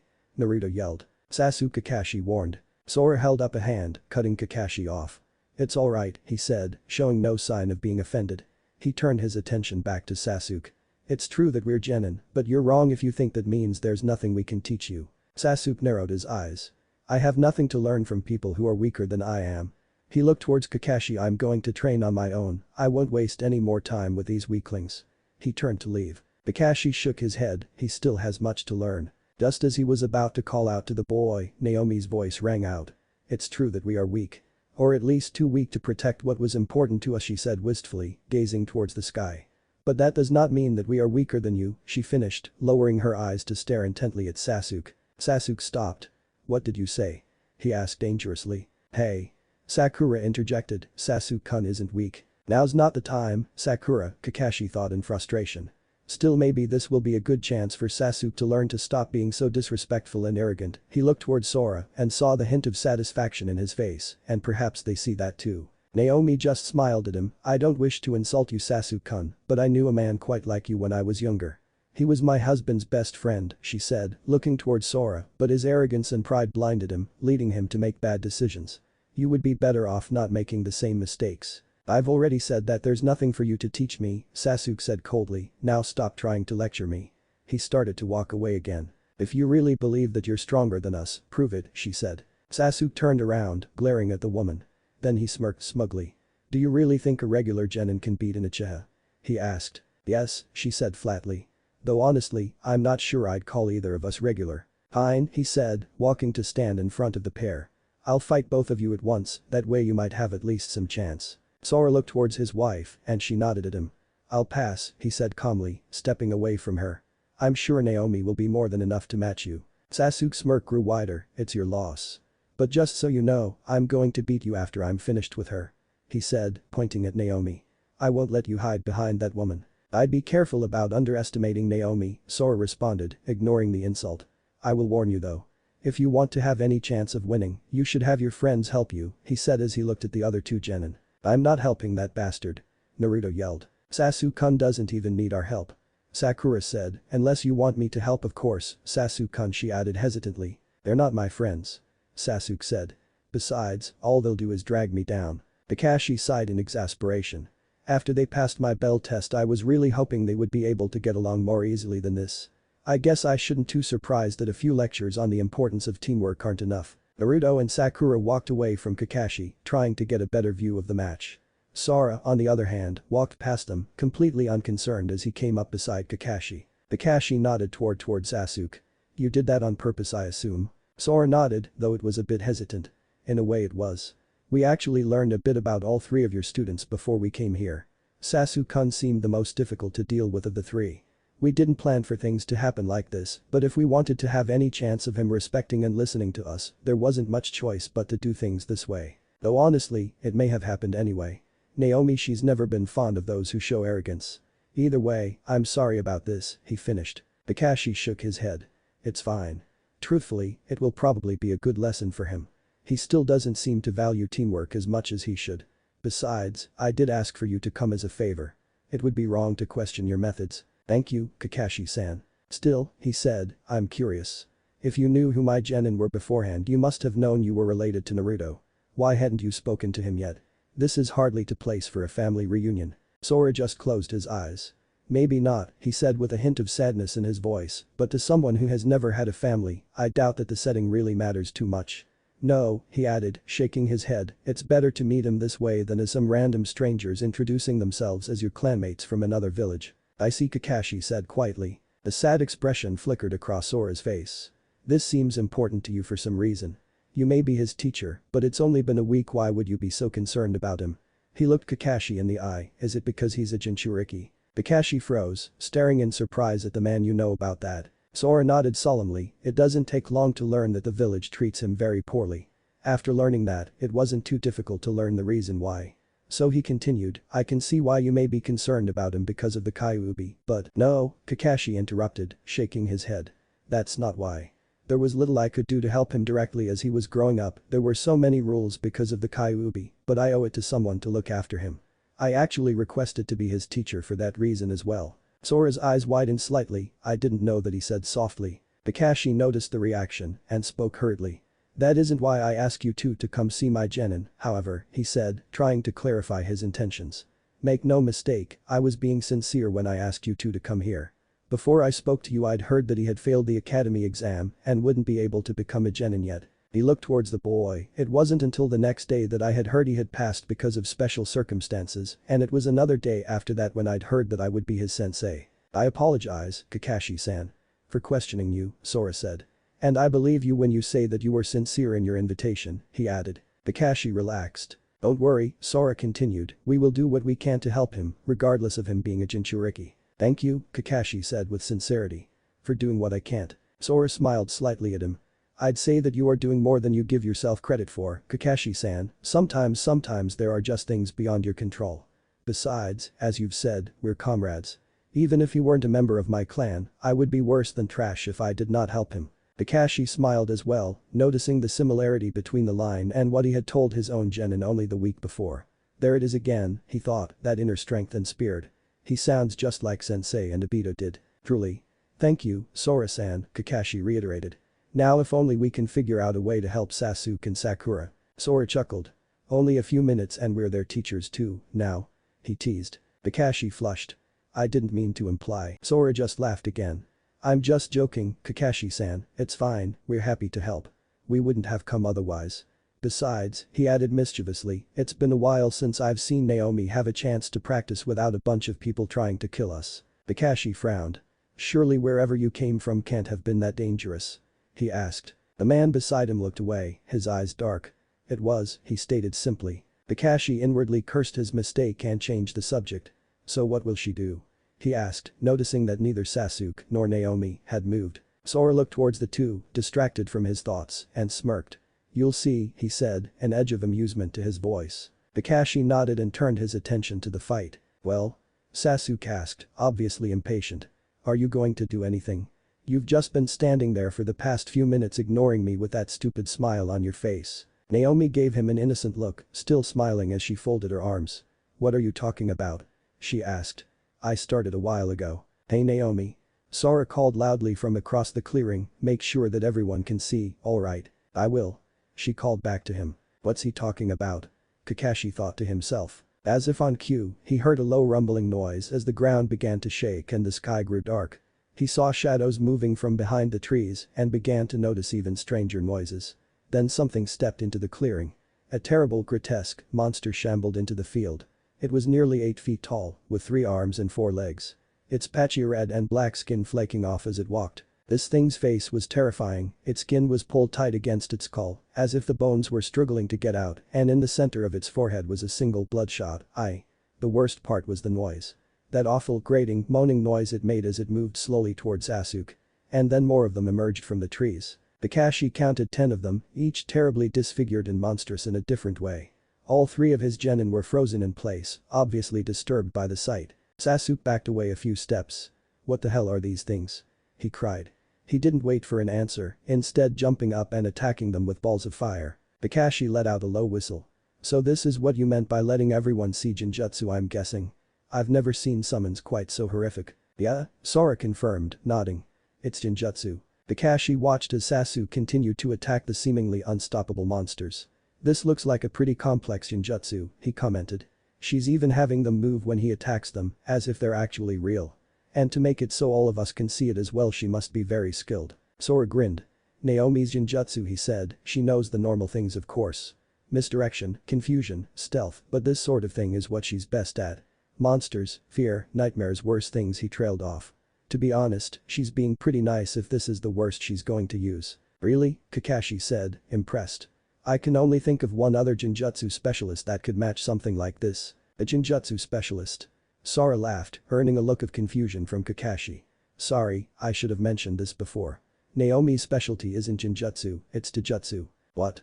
Kakashi asked, dumbfounded. For her to be this skilled at Jinjutsu, without it being her specialty, he regained his composure. That's amazing, he said honestly. Sora chuckled quietly. Isn't it? She's so good at Jinjutsu that when she actually gets serious and starts using her Taijutsu, well, let's just say most people don't even have the chance to be surprised. Sasuke made a mistake when he challenged her by himself. You're right, Kakashi commented quietly as he watched Sasuke continue to struggle. Sasuke wasn't the only one. I could tell she was strong, and still I managed to underestimate her myself, he thought. Sasuke landed away from the illusory monsters, panting heavily. This can't possibly be real, he muttered. This has to be an illusion. Naomi smirked at him. I was waiting for you to figure it out. But just because you know it's an illusion doesn't mean you can stop it. Release. Sakura yelled from the side as she made a hand seal. I'm impressed that one of you already knows how to break Jinjutsu, but I'm afraid that won't work, Naomi said, shaking her head. My techniques are too powerful to be broken that easily, even if this one happens to be a bit clunky and obvious. Who cares? Sasuke yelled, glaring at the woman. If this is an illusion it can't hurt me, and without your tricks, you're nothing. Naomi just sighed. If I wanted to actually hurt you, I'd have done more than make you see fake monsters. Then you should have done that before, when might have had a small chance at surprising me, Sasuke said arrogantly. He jumped up, forming hand seals. Kaiten. Great fireball. He yelled, a torrent of flame escaping his mouth. Naomi waited calmly, watching as the attack came closer to her. Sasuke's fireball crashed into the ground, but when the smoke dissipated, she was gone. Where did she go? Sasuke asked, looking around wildly. Suddenly, Kakashi's sense of sight disappeared and everything became pitch black. After half a second, his vision returned, the monsters had disappeared, and the clearing looked as if nothing had happened. Then there was Naomi, her palm extended outward, as Sasuke fell away from her towards the ground. Lesson number 1, she stated calmly, unless you want to die, never underestimate your opponent. Sasuke groaned, lying on the ground in shock. She beat in just one attack. He realized in disbelief. How could this have happened? She's just a genin, isn't she? Sasuke-kun. Sakura yelled out, running over. Are you okay? Naruto just stood to the side, laughing. Serves you right, bastard. How? Sasuke croaked, ignoring his teammates. How are you so strong? You said you were weak. Naomi kneeled down beside him. I said I was too weak to protect what I wanted to, she corrected him, smiling sadly. But I didn't say that I wasn't strong. Sasuke, with a bit of trouble, pushed himself up and looked away from her. You're stronger than me, he admitted. You're just a genin, but still, I couldn't beat you. Actually, Kakashi said, walking over to him with Sora at his side, they're only genin because they just joined our village. They're both easily as strong as most of the jonin in the village, if not more. I would have explained that if you had been willing to actually listen for more than 5 seconds. Sasuke's eyes widened. What? He asked in surprise. Naomi smirked at him. Sora told you not to underestimate me, Sasuke-kun. You should be careful when you make assumptions about people. Sasuke looked down. I guess she has a point, he thought to himself. I don't want to admit it, but I made a mistake. I never stood a chance.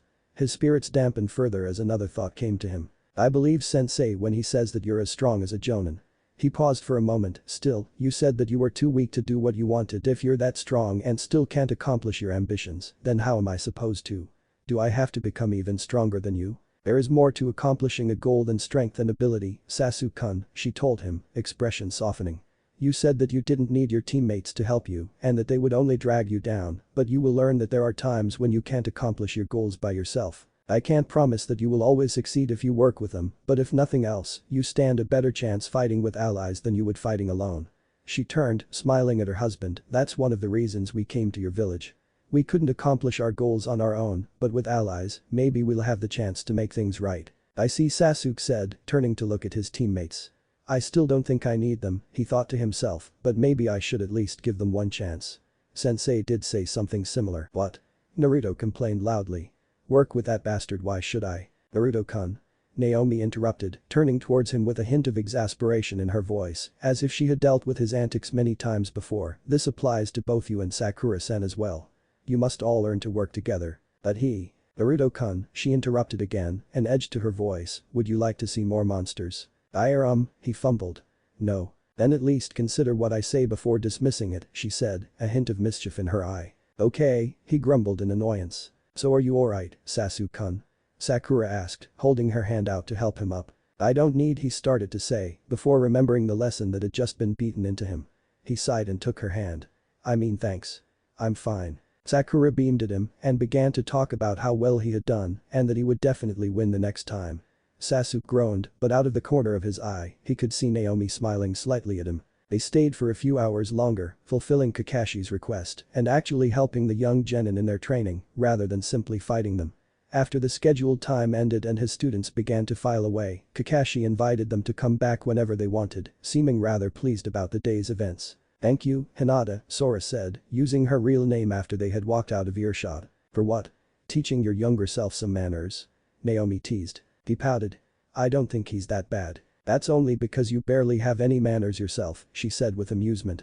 Just one of the many things I love about you. It was a nice change of pace from the stuffiness of my clan, she added, wrinkling her nose. Still, that doesn't mean he couldn't still stand to learn a few of them earlier than you did. He let out a light chuckle. Thanks, I think. Anyway, he said, trying to get back on track. Sasuke-kun? She asked. He nodded in confirmation. Honestly, I'd expected that you would have been the one to talk to him, since you know him better than I do. He just dismissed us so quickly. I guess I just thought that I was in the better position to bait him into a challenge. No, he said, you did the right thing. I really had planned on handling Sasuke myself, but I think you might have taught him things in a way that was better than I ever could have. You're wrong, she told him. Though I appreciate the compliment, you would have done at least as well as I did getting through to him, just in your own way. Besides, I'm sure you'll get your chance. He's not going to change overnight, so he'll probably need a push in the right direction from time to time. She paused. I'm not sure I'll ever be able to really trust him, not after seeing what he was capable of, but maybe there is a bit of hope for him. There is, Sora affirmed. He redeemed himself before when he saved me and B. He's a good person. I'll just make sure he doesn't have to prove it this time. That aside, Naomi said, switching topics, I'm glad you convinced me to go. If nothing else, it was nice to see Sakura-san and Kakashi-sensei again. He nodded, it was. It's been a long time since he trailed off. Anyway, I'm happy with the way things went too. Naomi let the conversation lapse and they continued to walk for a few more minutes. Suddenly Naomi smiled, I was wondering when he'd show up. You do know, she called, that we've already noticed you, right, Naruto-kun? They turned, watching as Naruto dropped from a nearby tree. Hi, he said, rubbing the back of his head in embarrassment at being caught. Guess I still need to practice my stealth more. And you're trying to follow the two people who know you best, she thought, suppressing a laugh. You know that you don't have to try to sneak up on us, Sora said to him. Sorry, he said, looking down, I didn't mean to be rude. It's a habit I picked up to get around easier. Less people. A shadow flickered across Sora's face. It's okay, he said quietly, I know what you mean. Anyway, Naomi said, steering the conversation in a different direction, was there something you needed? I thought you left with Sasuke-kun and Sakura-san. Sort of.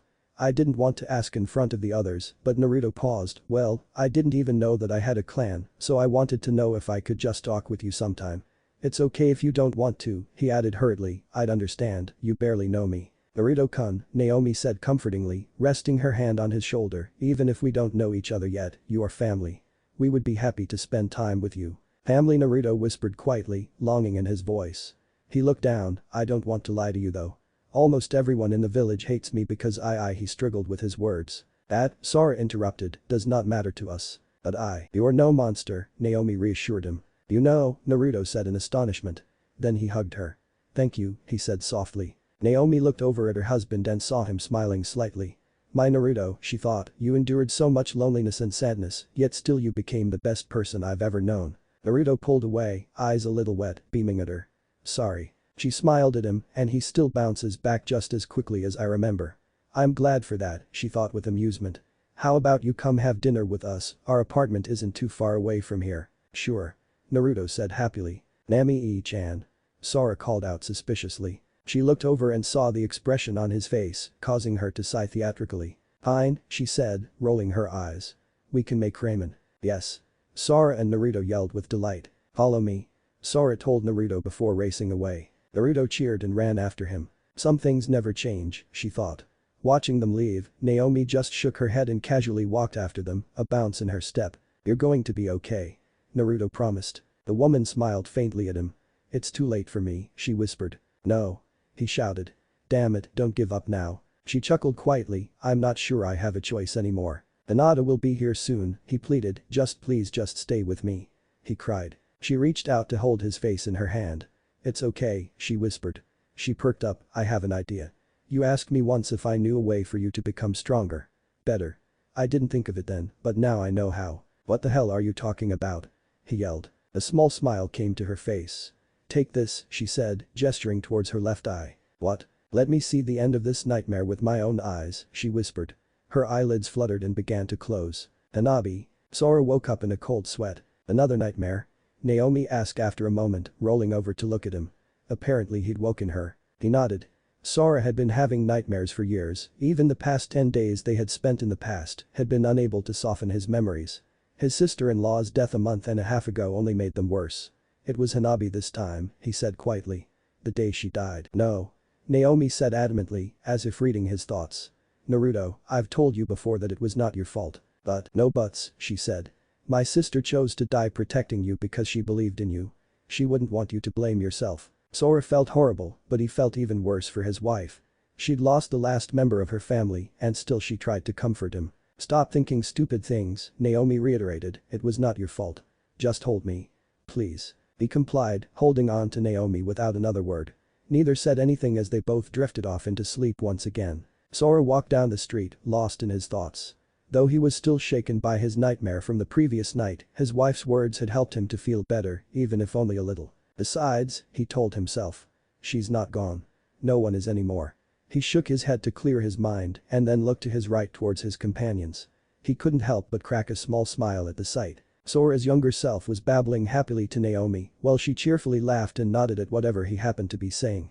Naruto had enjoyed having dinner with them the day before and had asked if they would spend time with him again, to which they readily agreed. Therefore, it was of little surprise when he'd come barreling towards their apartment straight after his training had finished early for the day. I have to admit, I was a bit worried that Hinata wouldn't be able to stand the younger me for very long. I remember that I had a knack for getting on people's nerves, Sora thought. But honestly, she looks like she's enjoying herself as much as he is. Hey. Naomi-san. Naruto said loudly. Yes, Naruto-kun. She answered, taking the new honorific in stride. You two are married, right? Aren't you supposed to have rings? That's a weird question, especially coming from him, Sora mused. We do have rings, he cut in a way, at least. He held his hand close to Naruto, showing him his ring finger. In the place where a ring would usually be was an intricate green tattoo that wrapped around the whole of his finger. The design shimmered and danced, it almost seemed like it was constantly flowing in a circular motion. Naomi held her hand out as well. Her tattoo was identical to Sora's, except that instead of green it was red. It seemed to glow in the light and looked as if it was burning.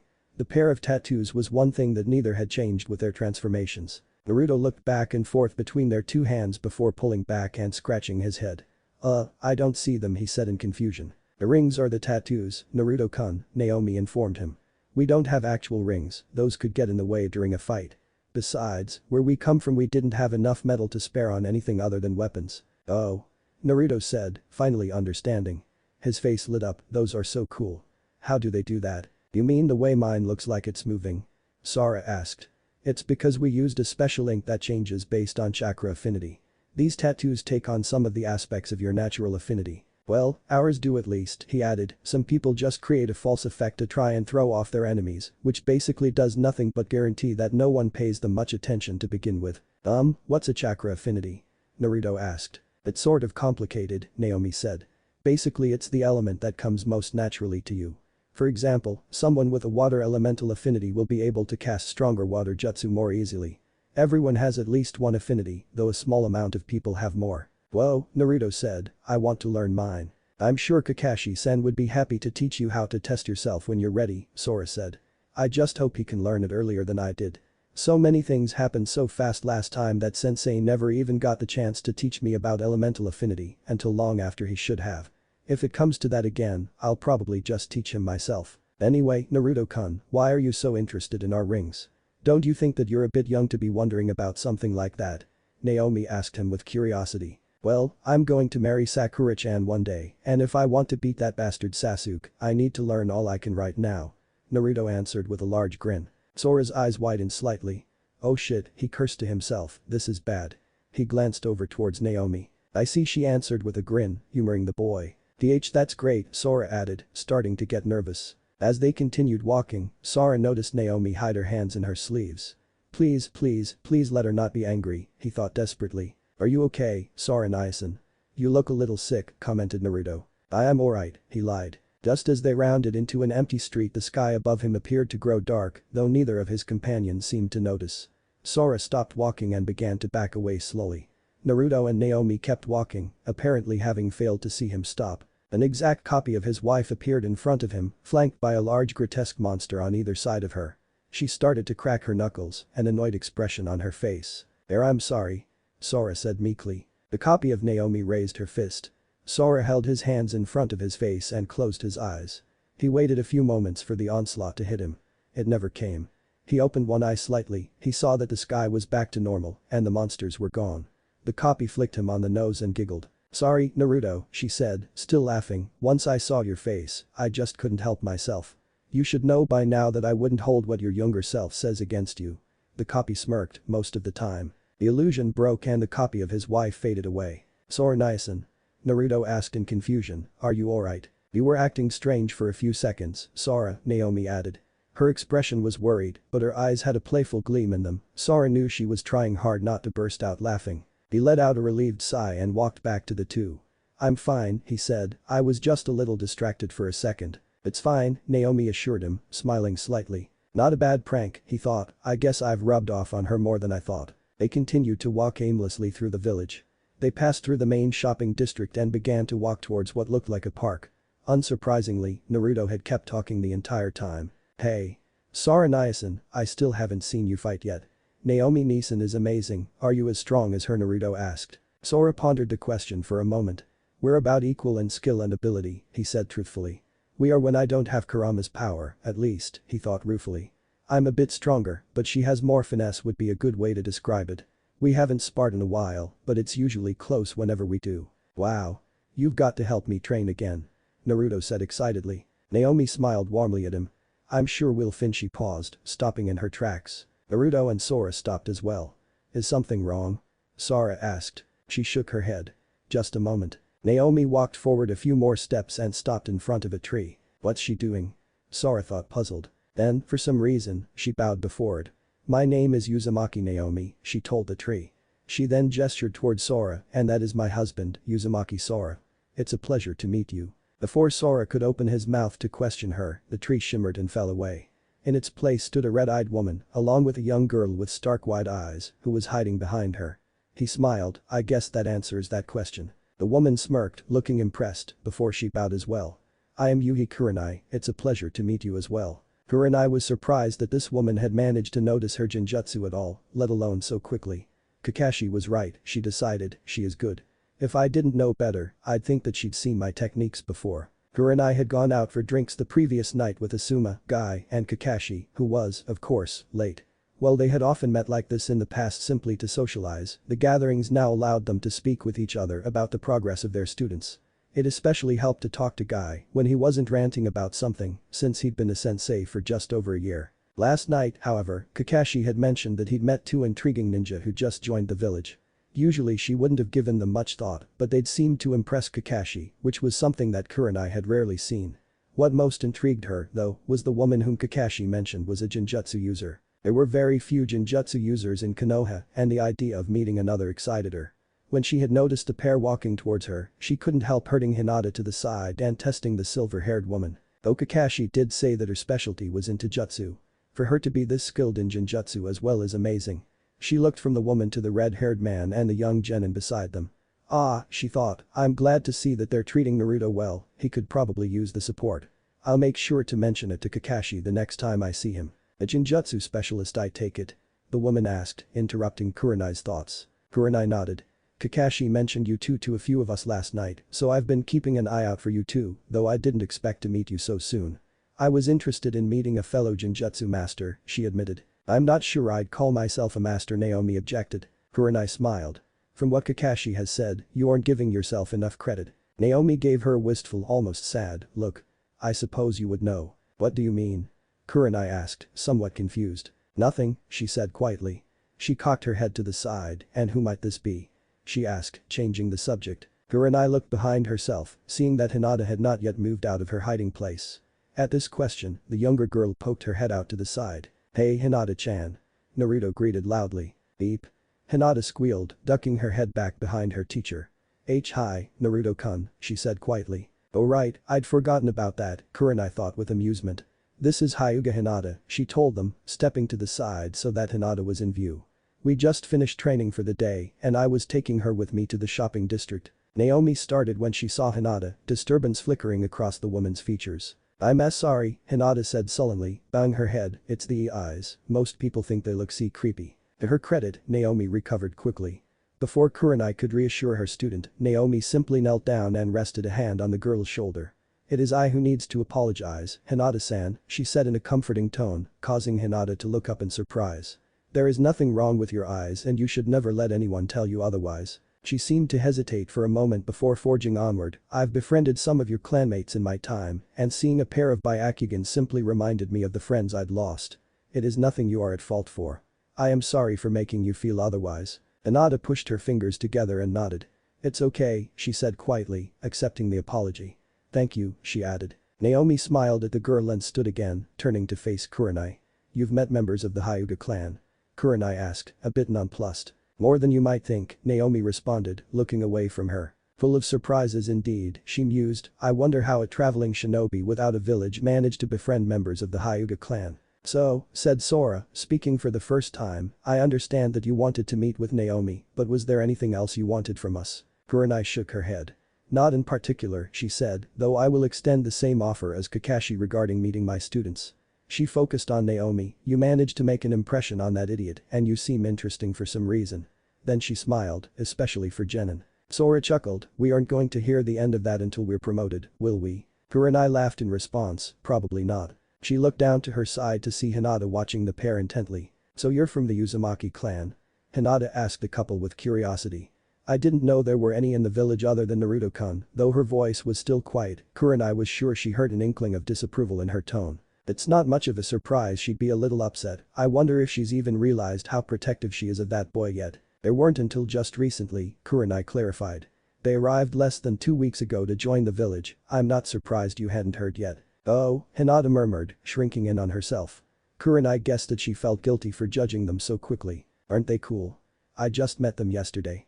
Naruto exclaimed, drawing everyone's attention. You've got to see them, Hinata-chan, they're amazing. Naomi Neeson showed that bastard Sasuke when she beat him yesterday. Naomi looked down slyly at him. You do know I could beat you just as easily, right? She asked, a bit of exasperation in her voice. I'd still last longer than Sasuke, though. He declared, laughing confidently. I've got an idea. We should all train together, it'd be great. What do you think, Hinata-chan? Hinata started to redden at the sudden question.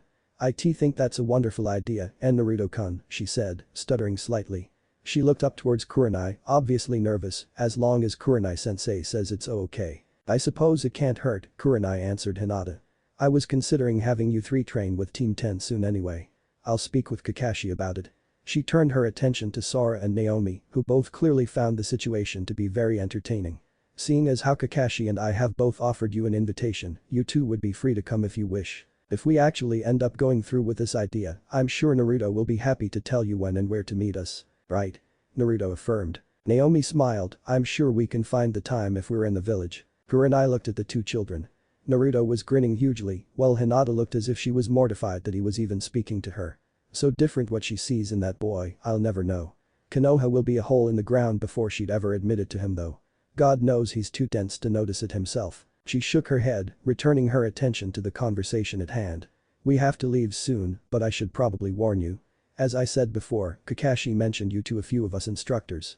I wouldn't be surprised if you ran into Asuma. If nothing else, he'll probably looking for you just because he wants something to do, but the one you really need to watch out for is she was cut off as a flash of movement caught her eye. A green blur that streaked towards Sora's back. In the fraction of a second before the impact, the first thought that flashed through Kurenai's mind was that the blur was moving much faster than it usually did. There was no way the red-haired man would be able to react in time to dodge, even if he had noticed the attack. Dynamic entry. Guy's loud voice bellowed. Just before Sora was hit, though, something happened.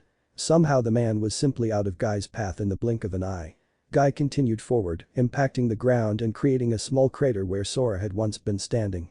There was a short moment of silence, a slight breeze in the air. What did he just do? Kurenai thought, dumbfounded. Ha! Impressive. You must be overflowing with youth to have dodged my magnificent attack. I have been searching for you. Sora-san, Naomi-san. Guy said loudly. What? Sora asked, confusion evident on his face. The one you really need to watch out for is Guy, Kurenai finished with a sigh. Greetings, Guy said, ignoring her warning. My name is Mido Guy, Konoha's sublime green beast of prey.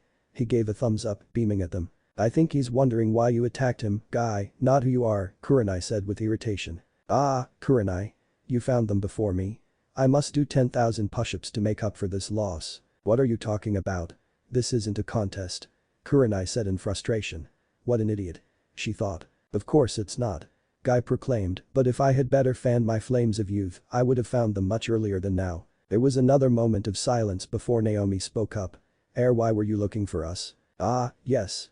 Guy said with a laugh. You have gained the respect of my eternal rival Kakashi. You have even helped to train his students. I must not fall behind him. Therefore, I must pit the flames of my youth against yours. Naomi hesitated, that makes no sense at all.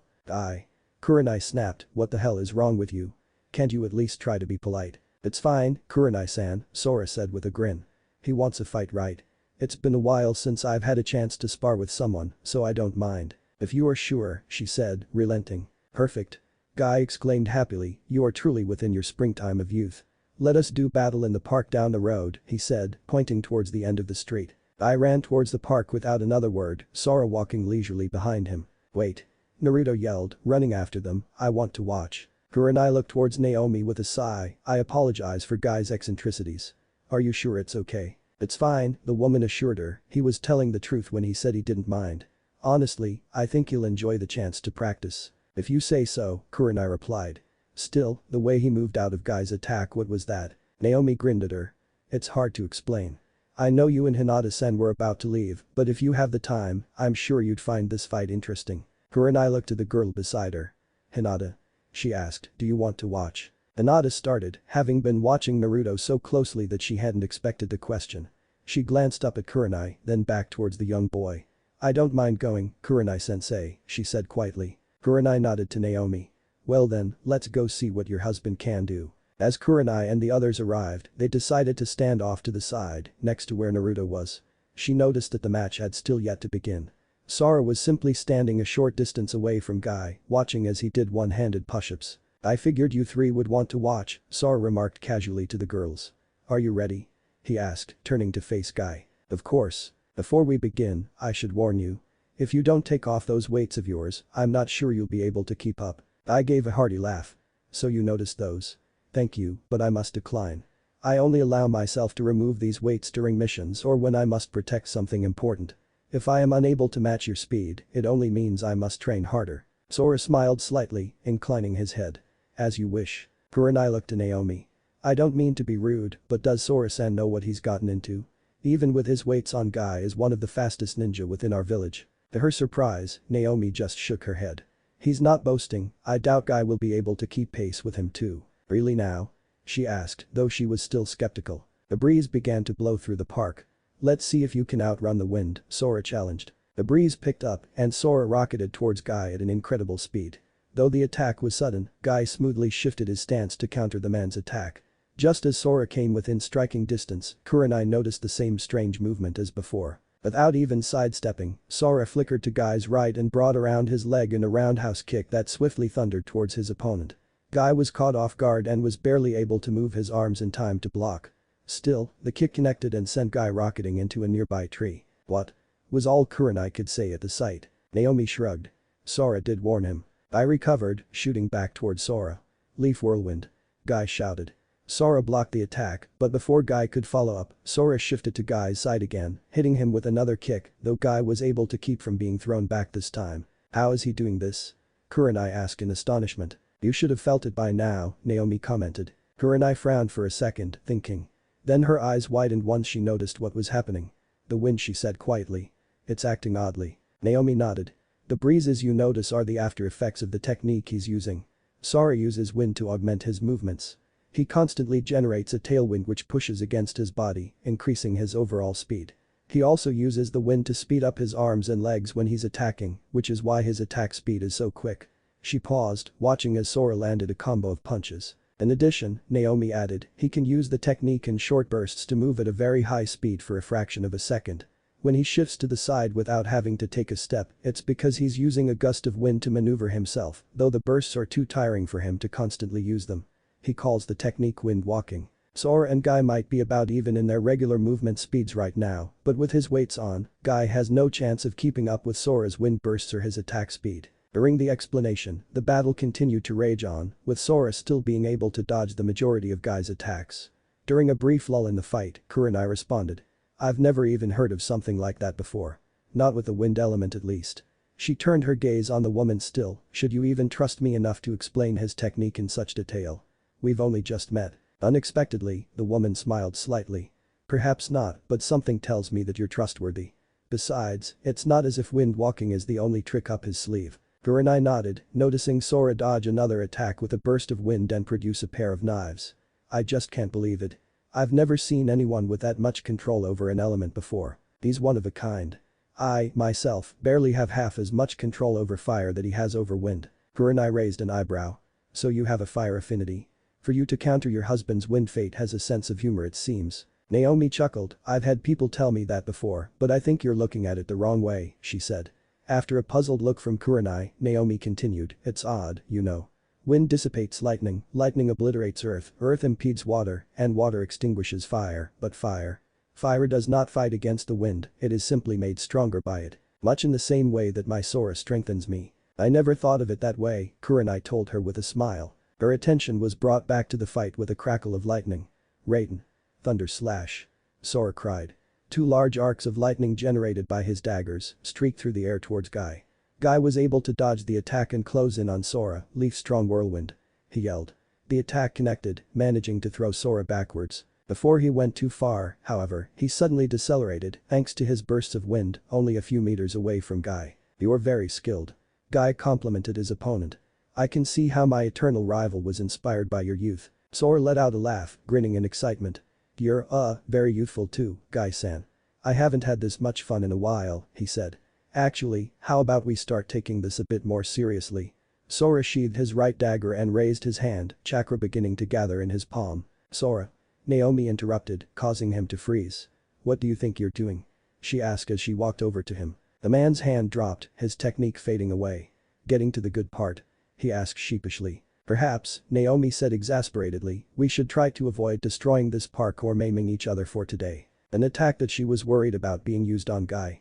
Considering how strong his normal attacks were, whatever that technique was must have been powerful, Kurenai thought, becoming even more curious about the man's abilities than she'd been during his fight. Sorry, he apologized, seeming to notice the destruction the fight had begun to cause for the first time. I guess I started to get a little carried away. Naomi sighed.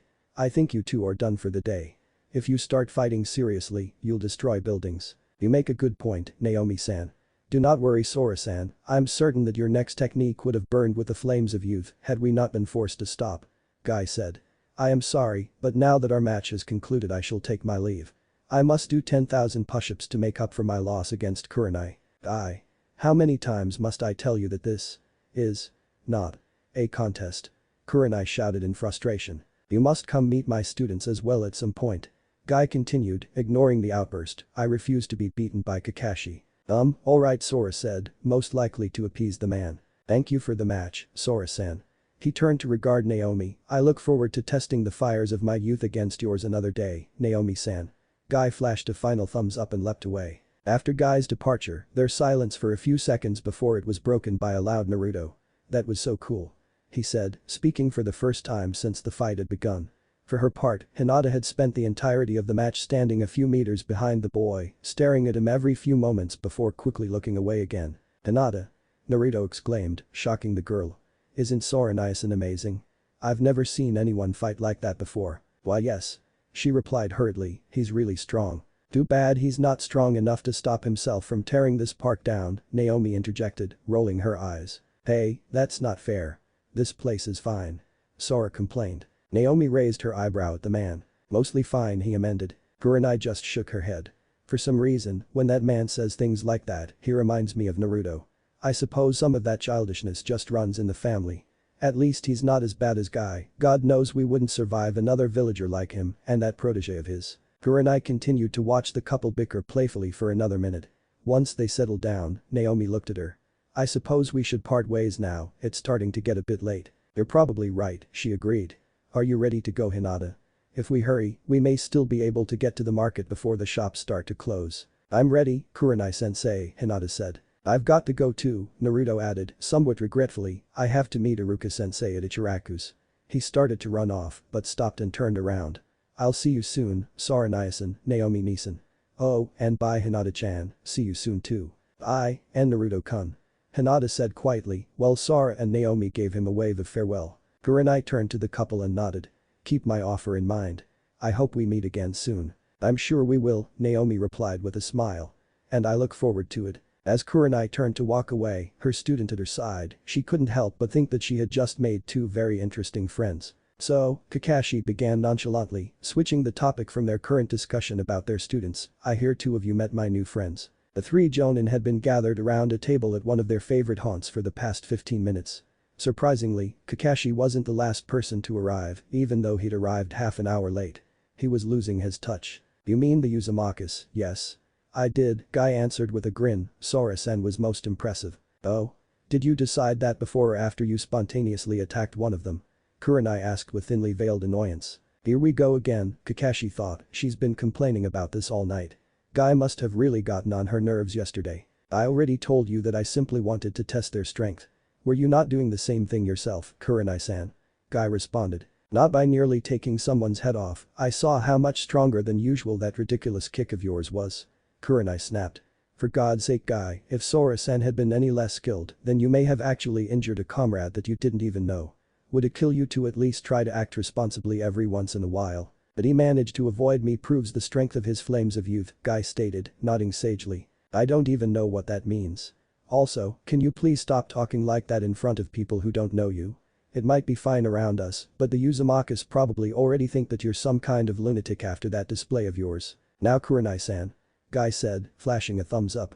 "I am certain that I have absolutely no idea what you're referring to." There was a glimmer in his eye that Kakashi recognized as amusement. Guy knew full well what his friend was referring to. "Why am I friends with you?" Kurenai moaned, dropping her face to her hand. "I'm never quite sure how much that idiot actually believes what he says," Kakashi thought, sighing inwardly. "Sometimes I wonder if it's all just an act so we'll forget how intelligent he is. Or maybe I'm overthinking things and he really is just the smartest fool I'll ever meet." He paused for a moment, him and Naruto, that is, he corrected himself. Everyone's attention shifted suddenly at the sound of footsteps approaching their table. "Sorry I'm late," Asuma said, taking the empty seat next to Kurenai. "Our mission for the day took longer than I thought it would. Though I did just run into that pair of newcomers that Kakashi's been raving about for the past few days, so it's not all bad. They were on their way to meet with my dad. Probably still have a few more things they need to clear up for their security check." "Well, that was quick," Kakashi said offhandedly. "I didn't actually expect you three to chase after them. I almost feel bad now." "What are you talking about?" Asuma asked. "Kurenai-san and I have met them as well," Guy answered. "What?" Asuma asked, clearly surprised. "It's only been 2 days since Kakashi mentioned them. What can I say? They're pretty easy to notice," Kurenai said with a shrug. "Though," she added snidely, "I'm not sure I'd say Guy met them so much as attack one of them for no reason." "I've already said," Guy began before being cut off by a wave from Kakashi. Yes, you were testing the flames of their youth we know." He rolled his one visible eye, looking at Asuma. "They've been at this the whole time, please save me." The man just chuckled. "Come on now," he said, turning to the woman, "you know what Guy's like. Cut him some slack, I'm sure he didn't mean to actually hurt anyone." Kurenai sighed. "I know. I'm mostly just annoyed that he ruined our conversation." I actually like them, so it would be nice if I could try to become friends with them before they lump me in with that madman," she finished, glaring at Guy. "I think I made a great impression," Guy said proudly, flashing a grin. "I'd just settle for them not thinking we're all insane because of you," Kurenai replied, rubbing her temples. "Anyway," Kakashi began, forestalling the chance of another exchange, "back to our conversation. What did you three think of them?" Asuma took a cigarette out of his pocket, lighting it and taking a drag before speaking. "I only had the chance to speak with them for a few minutes, but from what I saw, they seemed relatively normal to me." "Relatively?" Kurenai asked, cocking an eyebrow. "Well, I can't really say why, exactly, but there was something different about those two." "So he noticed it too?" Kakashi thought, rubbing his chin. "I got the same impression, but it wasn't until our second meeting that I realized what the feeling came from. They reminded me of some of the veterans from the Third War. Not the younger ones like us, but the older ones, the ones who had taken on the worst missions. Sora-san hinted that wherever they had come from was dangerous, but that just makes me wonder where in the world it could be that dangerous these days." "Now that you mention it," Kurenai added, "Naomi-san said a few things that struck me as odd. She also seemed to have a great deal of trust in me. Comrade or not, it was surprising considering I've only just met her." Kakashi sighed. "I told you they were interesting. Still, as long as they don't pose a threat to the village, and I don't think they do, it's not our place to dig into their past. Not when it seems to be so painful for them whenever they mention it." "I suppose you're right," Kurenai agreed. "Either way, you were correct about their skills, Kakashi." "I had mentioned something about a test," Kakashi said, remembering what the man had said. Kurenai nodded. "Naomi-san was able to see through a genjutsu I'd created. It wasn't my strongest one, but the ease with which she detected it was remarkable." "That truly is impressive," Guy interjected. "There are few in this village who could counter your ability with genjutsu." "I'm not that surprised," Kakashi told them, after seeing her fight, even if it was only against a fresh genin, I could tell she was talented at genjutsu. Asuma looked at the three of them thoughtfully. "Didn't you say that she was a taijutsu specialist, Kakashi?" Kakashi nodded. Asuma took another drag from his cigarette. "Then we have to assume that she must be even more skilled in that area. If that's the case, she's probably stronger than most of the jonin in our village. For someone that strong to not already belong to a village is rare. Rare for people aren't a missing nin, anyway." "I think you're right about that, though we can't say for sure until we've really seen her in action. Though I'm curious about Sora-san, they talk as if they're about equal in strength." "He's strong," Guy said, his tone gaining a bit of seriousness. "Agreed," Kurenai said. How do you know?" Kakashi asked, intrigued. "I sparred with him," Guy said simply. "I thought he was simply underestimating me when he warned me to take off my training weights. After all, even with these weights on, I am one of the fastest ninja in Konoha." He paused. "I was wrong about him. We were about equal in speed, but when he attacked and dodged, Guy trailed off. I'm not sure I can explain it, but his movements became incredibly fast for a single moment. It was difficult for me to land my attacks, and I could not always react in time to avoid him. I'm sure that it had something wind chakra, but I couldn't discover anything else in so short a time." Asuma frowned. "He has a wind affinity?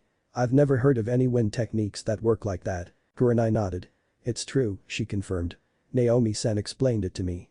It has something to do with using wind to increase his attack speed and to move himself short distances in only a few instants. He has that much control." "Over wind?" Kakashi asked, astonished. "Fire, water or earth would be one thing. Keeping tight control over those elements is difficult but still within the realm of possibility. But to control either wind or lightning to that degree, it's almost unthinkable." "If I'm to take Naomi-san's word for it, then yes," Kurenai replied. "Well then," Asuma said, grinning, "it sounds like I should talk to this man again. If he can do that, then I'm certain there are at least a few tips I can learn from him for my own wind techniques." "My only regret," Guy said, his voice regaining its usual boisterous joviality, "was that I could not continue my wonderful bout with Sora-san any longer." Kurenai chuckled. "That's because you two idiots would have demolished a park. It's a good thing Naomi-san was there to rein you both in. It sounds like it's just one surprise after another with those Uzumakas." "I'm just happy they're joining our side," Kakashi said. "As am I," Kurenai said with a smirk. "Looks like you showed us something interesting for once, Kakashi. And before you try to suggest it. No, your disgusting books are not interesting." I and Asuma both laughed at him while he tried to hide his embarrassment. "Oh. And Kakashi," Kurenai began, "I thought you'd like to know that they're treating Naruto kindly. He already appears to be quite attached to them." Kakashi nodded. "Thanks for letting me know, that is good to hear. I was hopeful after talking with him, but I wasn't completely sure whether or not they treat him well, knowing about the Kyuubi." "They already know about that," Asuma said with a frown. "They do," Kakashi answered. "But I suppose it's not too surprising that they learned about it so quickly.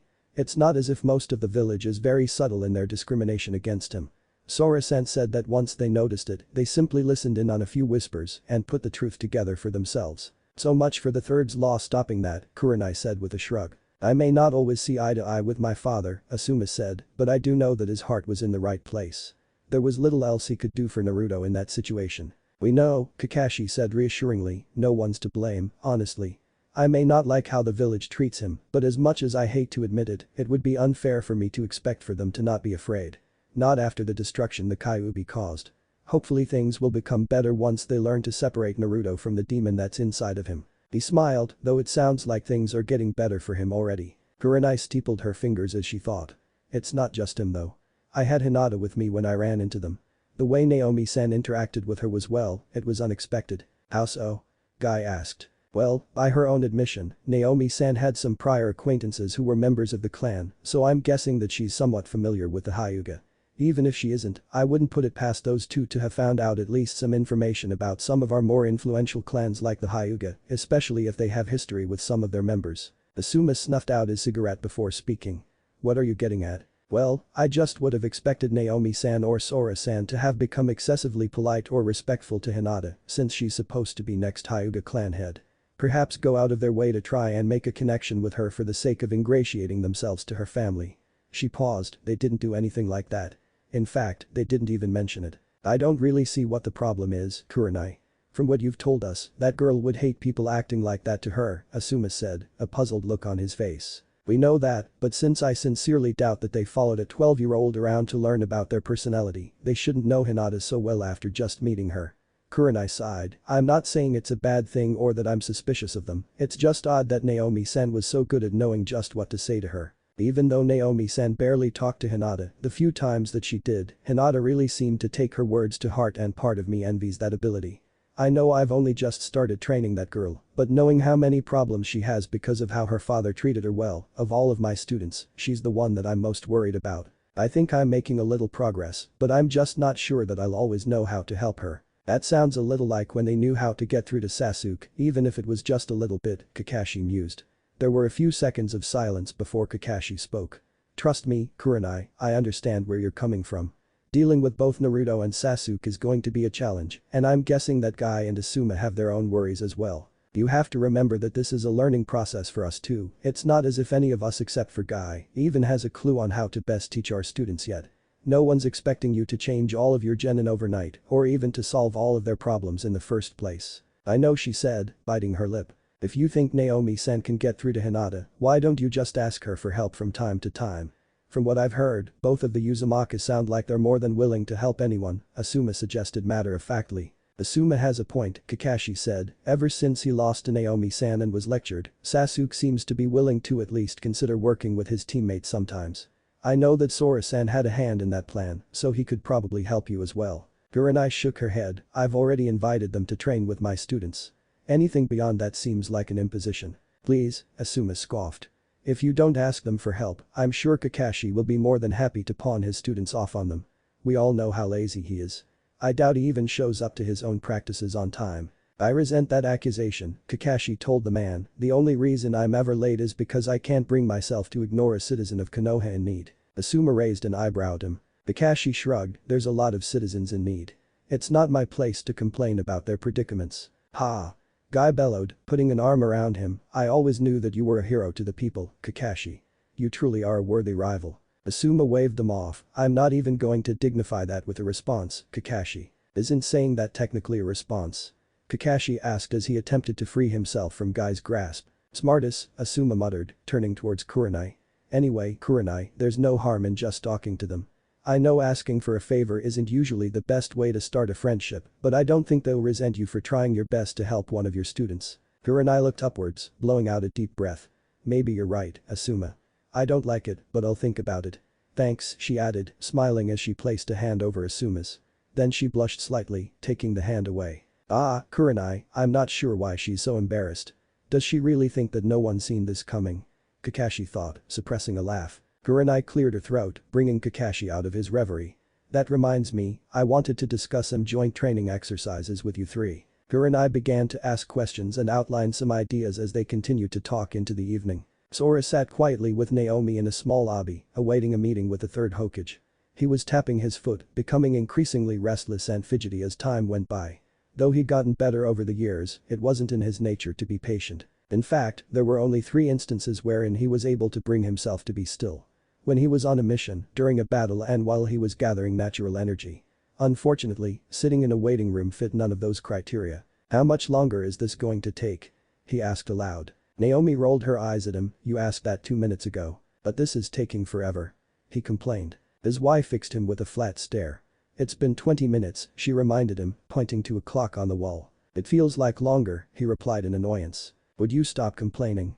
I'm trying to take a nap, a loud voice rumbled within his mind. Quiet, you, he said in his mind, go eat a squirrel or something. If you don't show me some more respect, I'll eat you soon, the fox growled.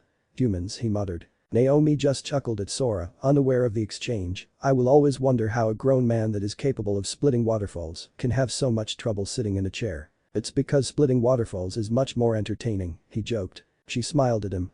Then her expression became thoughtful and she hid her hands within her sleeves and looked away.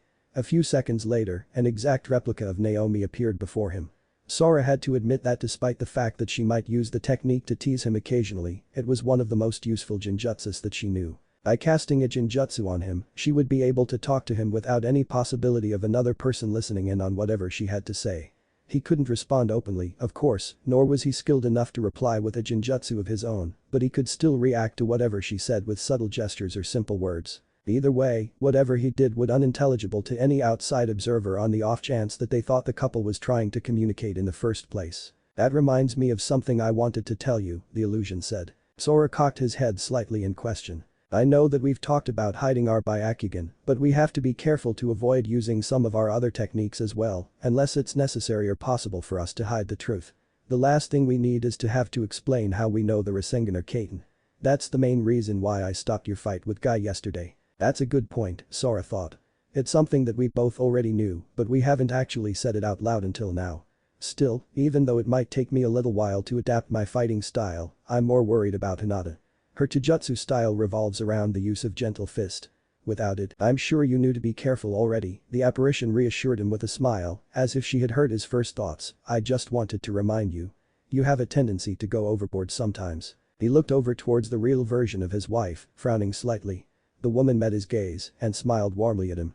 It was the almost exactly same expression that her illusionary self was wearing. Don't worry, the illusion told him confidently, placing a hand over his cheek.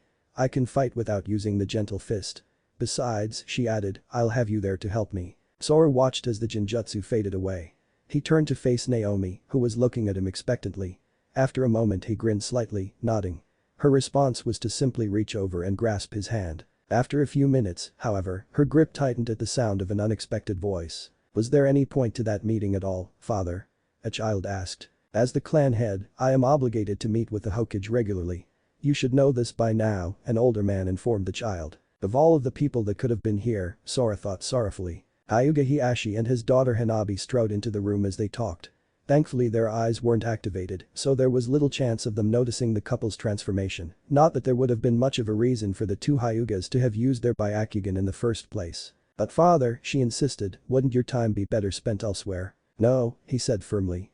It matters not what I discuss with the Hokage, what is important is that he is reminded that he must keep our clan in mind during all important decisions concerning the village.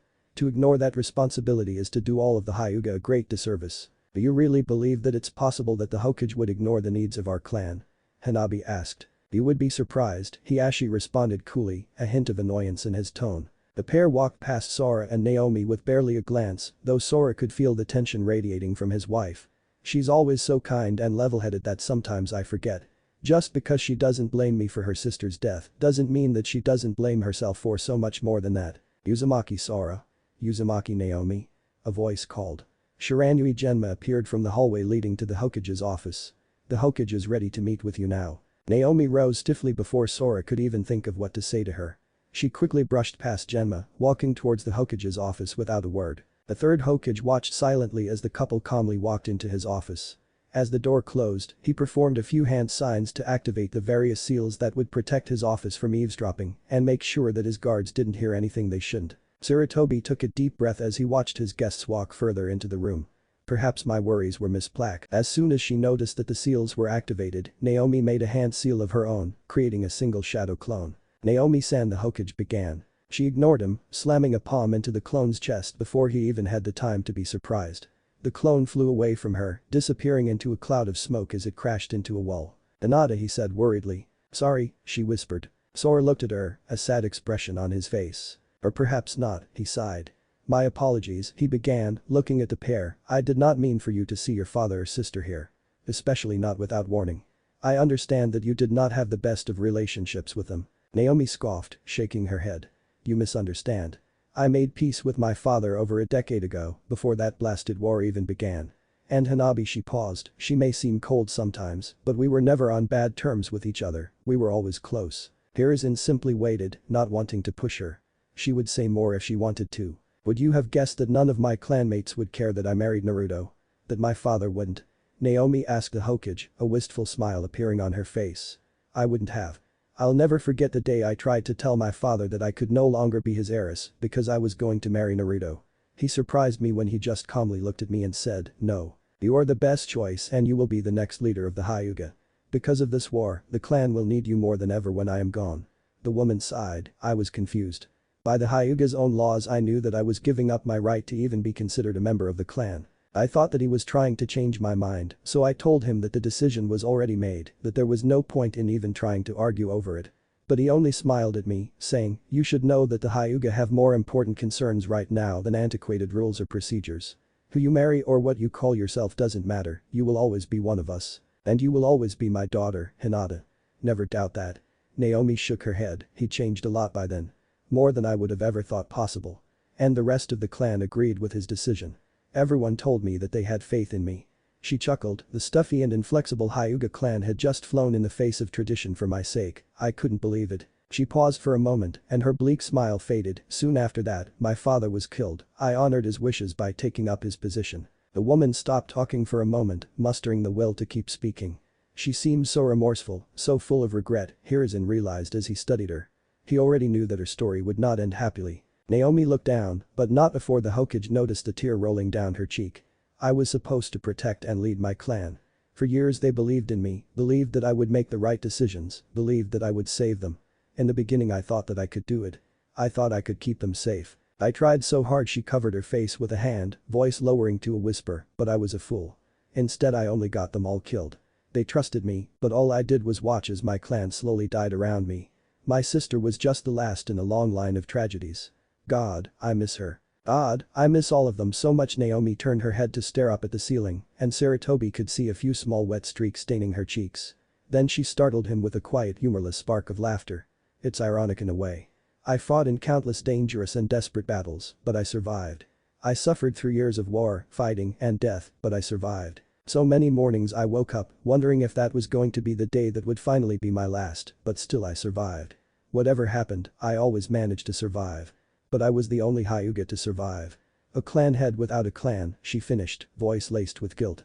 "No, I'm not angry that I saw my father and sister here," she reiterated firmly, shaking her head. "Seeing them just reminded me of all of the mistakes I'd made. Reminded me how wrong my father was to trust me to be his successor," she finished, her expression filled with grief. Saratobi closed his eyes. He hadn't expected either the information the woman had told him or the desolation that he could hear in her voice. He had had some suspicions, of course, but he had never truly believed that the entire Hyuga clan had been reduced to one person. He wanted to say something to the woman, to help her somehow, but this wasn't a wound that he could heal with a few words. Sora placed a comforting hand on her shoulder. He did not seem at all caught off guard by her words. Evidently, her anguish had been something he was already familiar with. "That isn't true. I know you know how hard you worked to protect your clan. You did everything in your power to help them, there was nothing more you or anyone else could have done," he gently assured her. "You're the only reason so many of the Hyuga survived so long in the first place. Your clan held together for years longer than many of the others because of you. A worthless consolation for those who died," Naomi spat bitterly. "How can you constantly be able to remain objective when looking at the actions and mistakes of others, of me, but still be so unfair when you judge yourself?" Sora asked. "You have a habit of blaming yourself for everything, of taking responsibility of things you have no control over." "This is different," the woman said, voice barely a whisper. "The Hyuga were my responsibility, they were my family, but I failed them anyway. It's different, she repeated, though it sounded as if she was talking to herself more than anyone else. She shook her head. I know you mean well, Naruto, but this isn't the time or place for this, and I wouldn't really feel like talking about this anymore even if it was. We have more important things to discuss than my failures anyway, she said solemnly, turning to face Sarutobi. Again, I apologize. Please forgive me, Hokage-sama. The Hokage took a long look at the woman before nodding in agreement. As much as it pained him to admit it, she had a point. If this visit was any indication, there was still much to be done. There is nothing to forgive, Hinata, you did nothing wrong, he told the woman kindly. Now I believe that you too wish to see me. Hiruzen would be lying if he said he wasn't anxious about the request for a meeting. He had only spoken with them twice before, after all. First, when they had just arrived in the village, and another time a few days after that, when the two had come by briefly so that Sora could apologize for the actions of his younger self. Initially, the Hokage had been somewhat annoyed with Sora for his younger self's actions in stealing the scroll of seals, as well as his refusal to stop the occurrence. Despite his annoyance, however, he had come to accept the decision as being the right one. As Sora had pointed out, too many large deviations from his and Naomi's own timeline would run the risk of greatly diminishing the value of any knowledge they might have of future events. Further, by Sora's own admission, the way in which Naruto found out about the demon sealed inside him ended up being one of the most positive and defining events of his life, Mizuki's betrayal notwithstanding. Sora glanced at his wife, clearly still concerned about her. We haven't had the time to really go into detail about what happened in the future, but we decided that if nothing else, we needed to tell you about the events that will happen during the next few months. Just a moment, Sarutobi said, reaching into his desk for his pipe and tobacco. He could already tell that this wasn't going to be a pleasant conversation. He lit his pipe, then nodded for them to continue. There are two things that we need to talk about. The first is of a more personal nature, Sora began. In the next few weeks, you're going to get a request for a C-rank mission from a bridge builder, asking for an escort and protection while he completes the construction of a bridge in the Land of Waves. Around the same time, my younger self should complain about how Team 7 has had too many D-rank missions and that he wants something more exciting. I want you to give them that mission.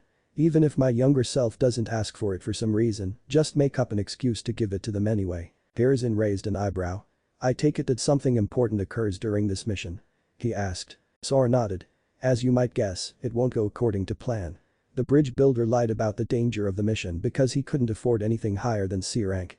He looked away. It turns out the mission is closer to an A rank in difficulty. Our most dangerous opponents were Momochi Zabuza and his apprentice, though we ran into a couple of Chunin along the way. The Hokage looked at him for a few moments before rubbing his eyes. Let me see if I understood you correctly. You want me to knowingly send 3 recently graduated genin on an A rank mission, where they will come into contact with a demon of the hidden mist, one of the deadliest missing nin alive, without even informing them or their teacher of the danger. Yes, Sora said flatly. May I ask why? It was during that mission that I first tapped into Kurama's power. It was also during that mission that Sasuke first activated his Sharingan. Sora hesitated. I won't say that I like having them go in blind when it's avoidable, but do I think it would be better to make sure that those children improve as quickly as possible when we know that Akatsuki is going to try to attack them eventually? Sometimes I hate this job, Hiruzen thought with a sigh. He waved his hand in acknowledgement. Fine. I suppose that when I know what comes next, being overprotective will only do more harm than good. At least Kakashi will be with them, though I have to wonder why he would be foolish enough to let you continue with that mission the second he knew it was going to be more dangerous than he was led to believe. He fixed the man with a stern gaze. You're sure that they'll be fine? To be honest, we were the ones who asked Kakashi-sensei to continue, though I'll admit that I never really understood why he let us go through with it either. Still, I doubt he expected to run into one of the 7 swordsmen. Knowing him, he probably just lied to keep us happy and sent a reinforcements request to the village that was blocked by Zabuza's men or something. As for my squad safety, Sora shrugged, we were fine when I went on the mission. But since we've already come into contact with Team 7 and some of the other villagers, I can't say that I'm 100% sure. He paused. I won't pretend that I even have the slightest clue exactly how our presence will affect everything. The word here, a chance meeting there for all I know, it will completely change how the team acts when they run into Zabuza, though I doubt we've affected things to that degree. He met Sarutobi's stare with a look of his own. If it makes you feel any better, I'm planning on tailing them. Hinata says that I'll start getting used to this new eye of mine within the next few weeks. I won't have mastered it, but I should be able to keep track of 5 people walking down a road without too much trouble. I see. That does give me some relief. Are you sure you don't want me to just send you along with them officially? Sora shook his head. I'd prefer not to interfere unless it's necessary. Not until I'm sure that Sasuke has activated his Sharingan and my younger self has had his meeting with Kurama, at least. If I'm lucky, though, I may be able to stop them from killing Zabuza or Haku. They don't deserve to die, and if nothing else they could be valuable contacts when we try to track down the 6 tails Jinchuriki, Utakata, and the 3 tails. The Hokage nodded, impressed by the young man's foresight. He turned his attention to Naomi, who had yet to contribute to the conversation. "And will you be staying here?" he asked. Sora was beginning to nod, but she interrupted him, shaking her head. "No, actually. I've been thinking that this may be the perfect time for me to take care of something." "What do you mean?" Sora asked her, clearly not expecting her announcement. "By contract," she said with a weak smile, a small amount of her good humor returning.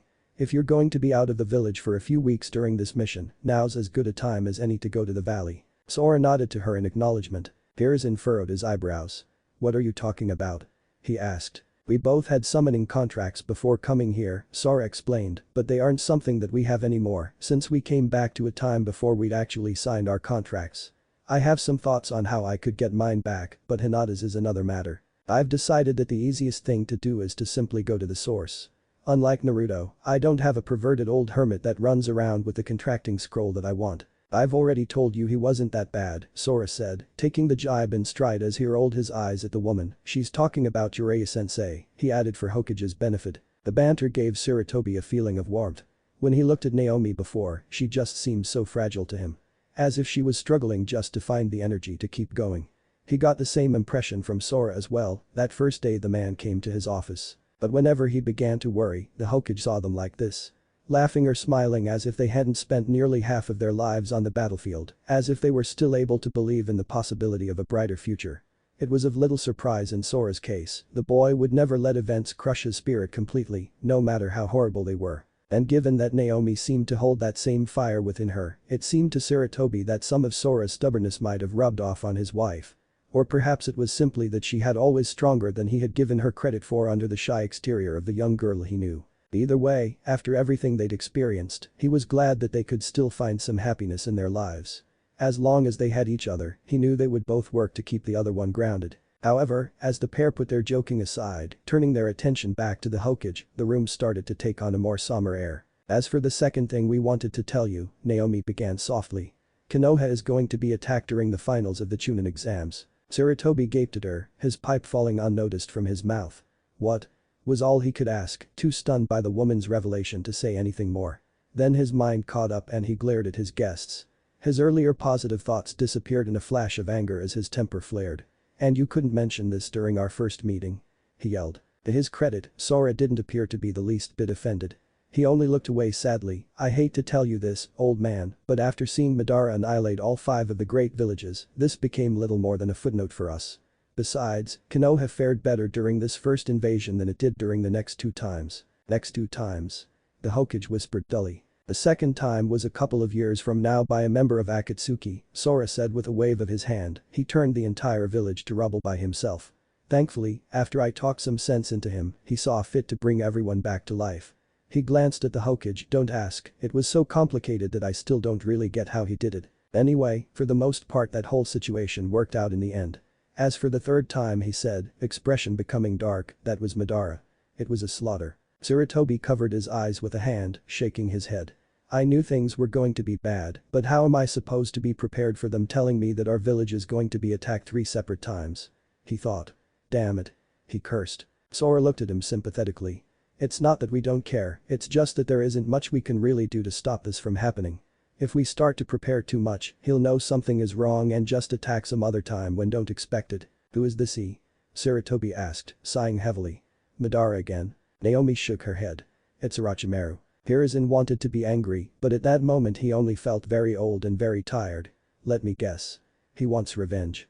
After all these years, he still can't understand that it was his own twisted nature that precluded from becoming Hokage and got him exiled in the first place," he said regretfully. "And the worst part is that this is my fault. What a failure of a teacher I am." "It's more complicated than just Orochimaru," Sora added. "I'm assuming you've heard of the Hidden Sound Village. It's nothing more than a cover for him and his followers. To make matters worse, he'll ally with the Hidden Sand to attack us." The Hokage closed his eyes, gathering his thoughts.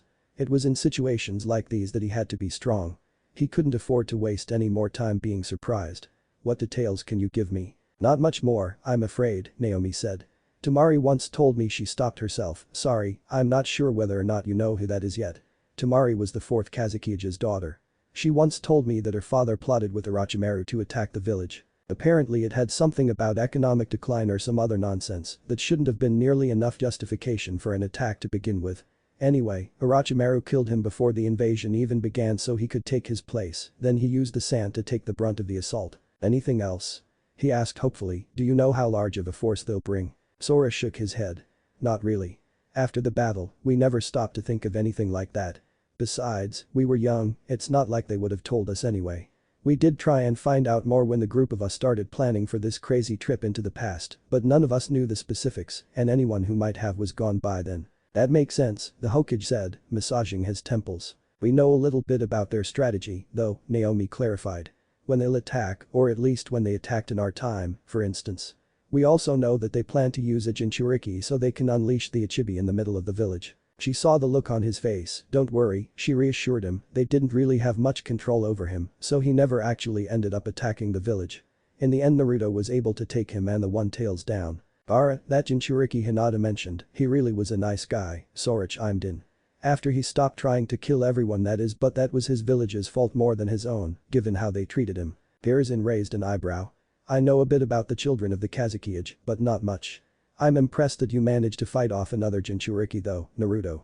Especially because from what you've said, it sounds like you had to face the Ichibi as well. Sora shrugged, Gamabunta helped, and it's not like I really had to beat the Ichibi himself. I only had to snap Gaara out of a sleep trance, so the One Tails couldn't control him anymore. I believe you're selling yourself short. Either way, I'm glad to hear that it did not take you very long to begin to live up to the potential I've always known you had. Thanks, old man, Sora said as a faint grin formed on his lips. Sarutobi studied them. For the most part they seemed to be completely calm, but something about their demeanor bothered him. Could it be that they seemed just a little bit too calm? They're nervous about something, he realized. Something they haven't told me about yet. What's wrong? He asked bluntly. What? Nothing, Sora replied, frowning slightly. You haven't changed so much that I can't tell when something's bothering you, Naruto, Hiruzen said gently. The couple both averted their eyes, not answering. We weren't sure if we should tell you, Naomi finally said. Tell me what? He asked, wondering what they could possibly be so worried about. There was another pause. Tell you that this is when you died. Killed by Orochimaru, Sora said quietly. Ah, now I see the problem, Sarutobi thought. Pushing himself out of his chair, he walked to stand in front of the pair before placing a hand on each's shoulder.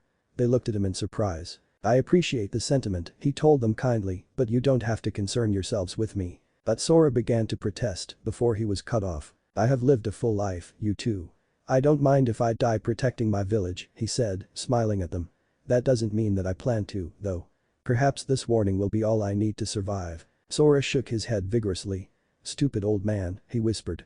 Sora locked eyes with him. You're right about one thing though. You won't die. I won't let you.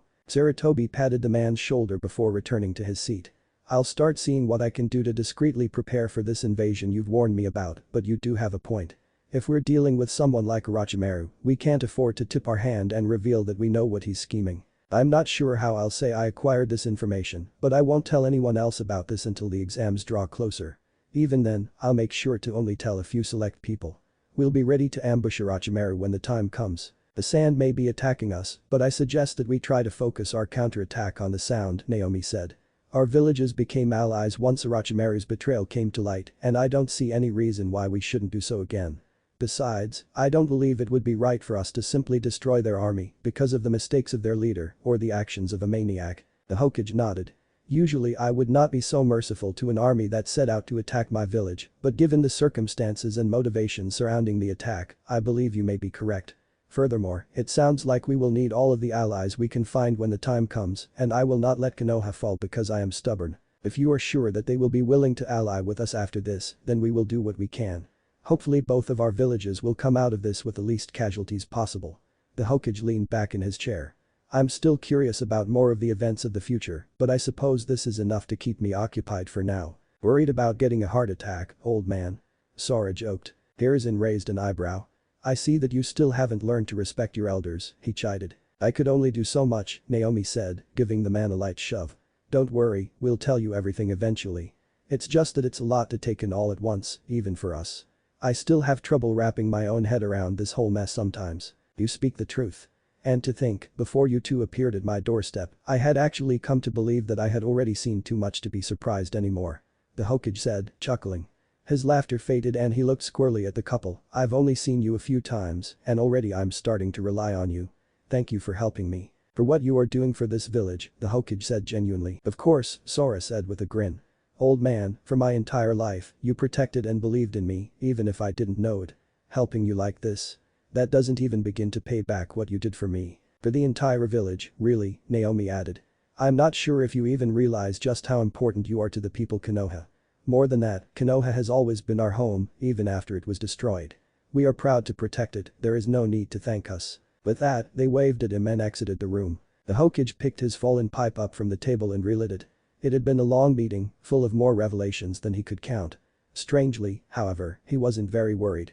True, he had just heard of an impending attack on his village. And true, it would be led by one of the most dangerous ninja alive. But for some reason, the individuals that had delivered the news had him feeling hopeful. And now it falls to me to make the best of their knowledge, he thought with determination. He took out a stack of papers and a pen, beginning to write down ideas on how to weather the coming storm. Are you sure you're okay? Sora asked her again. I think so. I'm okay as I can be given what happened, at least. While it was beginning to get late and she was starting to feel tired, they were still awake. The couple was sitting together on a couch in the living room of their apartment and Naomi was leaning against her husband, his arm around her. The apartment was rather nice and quite a bit larger than the cramped Spartan quarters that they had been expecting. It had a fairly spacious living room, a main bedroom, a smaller additional bedroom, a medium-sized kitchen with a dining table, and a medium-sized room for training and exercise. Finally, it was fully furnished, so there was very little they had needed to do besides buying some basic necessities and equipment before they settled in. However, Sora had taken the liberty of setting up seals around their home, so they were able to talk freely there when they wanted to. Overall, they were pleasantly surprised with their accommodations. Over the past 2 weeks, they'd come to the conclusion the Hokage had purposely gone out of his way to only show them a list of nicer apartments in the village so that they wouldn't have the chance to protest his generosity. Not that they were about to complain about it given their previous dreary living conditions. Despite the coziness and warmth of her position, she couldn't help but feel a little melancholy. Still, she was doing better than before when she'd nearly broken down in the Hokage's office. She shook her head. I'm sorry I fell apart like that, she told him. His grip around her tightened. I've already told you that you don't need to apologize for what happened. I understand. I know, she said quietly as she snuggled further into his embrace. But I'm apologizing anyway. She paused, it's just seeing those two. I knew I would have to eventually, but I didn't expect to run into them like that. It was harder than I thought it would be, she admitted with a sigh. Even though I know everyone that died is alive now, it still hurts to remember the people they will become. The people that we lost. I can't help but feel these aren't quite the same people we knew. I know. I feel the same way, he said softly. But I think it might be better that way. We shouldn't just forget about the people we knew because we're seeing their past selves again. It wouldn't be right. I could never forget them even if I wanted to, she whispered. But I agree. To forget our loved ones or ignore their sacrifices would be an insult to their memories, even if we do get to see them alive again. She sat for a minute, reflecting once more on the day's events, but she could still see Sora glancing at her from the corner of his eye. I'll be fine, she reassured him, I just need a little time is all. You really do worry too much. Sora relaxed and his grip loosened a little bit. Maybe, but it's not like you wouldn't be the same way if it was me. She sighed. I guess he has a point, she admitted to herself. Maybe, she conceded. His frame rumbled a bit as he chuckled to himself. Naomi looked up, seeing his smirk. What is it? She asked. I was just thinking. Are you completely sure you want to go get that contract? She turned her face so she could see him better and noticed a spark of mischief in his eyes. I don't think I'm going to like where this is going, she grumbled, though she couldn't help the small smile that came to her lips. No, just hear me out. Sora insisted. I have a great idea. You should sign the Toad contract instead. She burst out laughing at the suggestion. Now that's funny. I hope that was a joke, she said, wiping a tear from her eye. You really want me to join up with your frogs? They're toads, he whined. I'm not a big fan of frogs, Naomi teased, ignoring his correction. I like my cats more. He groaned. Cats. Those things aren't cats. The first time I met one, it almost bit my arm off. Naomi giggled at the memory, she was only trying to say hi. It was nearly as big as I was, Sora said with a shiver. Those things are terrifying. You mean adorable, Naomi corrected. He looked at her, becoming a bit more serious. Will you tell them who you are? She sighed, I think I have to. It's not as if they'll believe me unless I prove myself, and since they're too picky to have formed a contract in decades, the only way to explain how I know so much is to tell them truth. Besides, I trust them. I guess you're right. Though I really hope they don't give you as much trouble as the last time. Oh, that was just them testing me, it's all part of the fun. Naomi let out a yawn and her eyes began to droop, they really are quite friendly once they stop trying to kill you. Yeah, loads of fun, Sora said sarcastically, rolling his eyes. Hey Naruto? She asked. Thanks for trying to cheer me up, she said, her eyes beginning to close. It really did help, even if that suggestion of yours was stupid. She snorted, frogs. Please. He just grinned at her. I'm glad. But I still think it would be a good idea. Also, they're toads. She chuckled and her words coming out sluggishly. If I didn't have my cats, though, she murmured, voice becoming faint, I guess, just maybe, I could partner up with those frogs for your sake. Love you, she finished. I love you too, he replied, not even bothering to correct her again as she drifted off to sleep. Where are we going, Sora Niacin? Well, you did say you were going on your first C rank tomorrow, right? I thought we should get you some supplies, he answered. But, I've already got food and some weapons, Naruto protested, what else could I need? When's the last time you replaced your kunai or shuriken? Sora asked, raising an eyebrow at the boy. Maybe a year or two ago. I can't really remember. Also, the land of waves is pretty far, especially when you're only walking. Do you have a sleeping bag for the trip? The boy's cheeks flushed slightly, maybe. Sora chuckled, come on, I think the shop is over this way. I'll even buy you some new toys. He rubbed his hands together in anticipation, and since Naomi's off training with Kurenai-sen's team, she can't stop us from getting any fun stuff. I've already got a couple of ideas on what to get. A sly grin forming on Naruto's face, I like the sound of that. After another minute of walking, Sora spotted their destination. Intricately carved above the wooden door was the image of a dragon moving towards the sun. A bell rang as the two stepped inside. They had come during off hours so he wasn't surprised to see that there weren't any other customers around. Welcome to the Rising Dragon. A voice chirped cheerfully, can I help you? Sora turned and smiled warmly at the girl. He walked up to the counter, Naruto following behind him. Even though he hadn't been to this shop in years, he still remembered that this shop had the best quality and selection of ninja supplies in the entire village. It was a little more on the expensive side, but Sora believed it was better to spend more money and not need something than to spend less and wind up dead. Yes, I'm looking for a few general supplies for this boy here, he answered, putting a hand on Naruto's shoulder.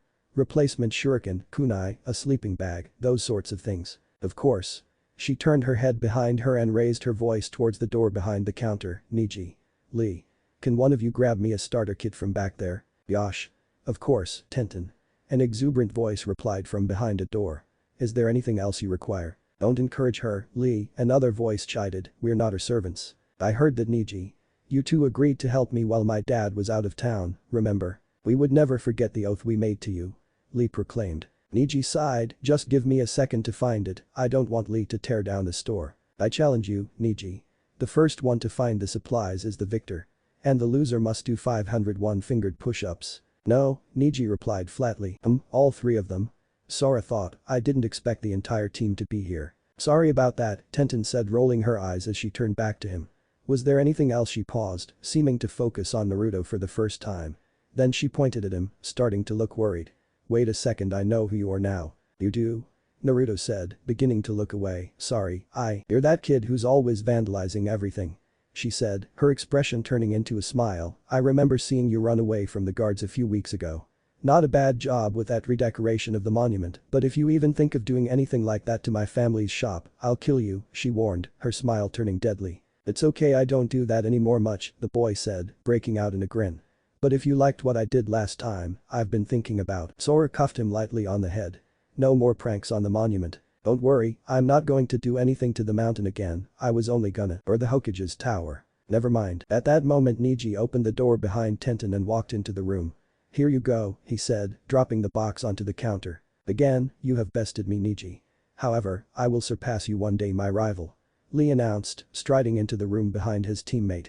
As soon as we have finished aiding Tenten, I will train to make up for my defeat. Out of the corner of his eye, Sora noticed Naruto scrunch his eyebrows in confusion. Niji scoffed.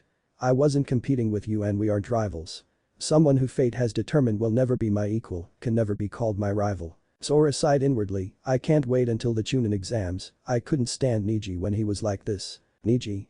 Tenten scolded, don't talk like that.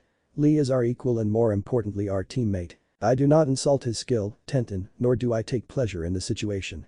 It is simply the will of fate. Tenten waved a hand up in frustration at the reply, whatever you say, Niji. Niji-kun, was it?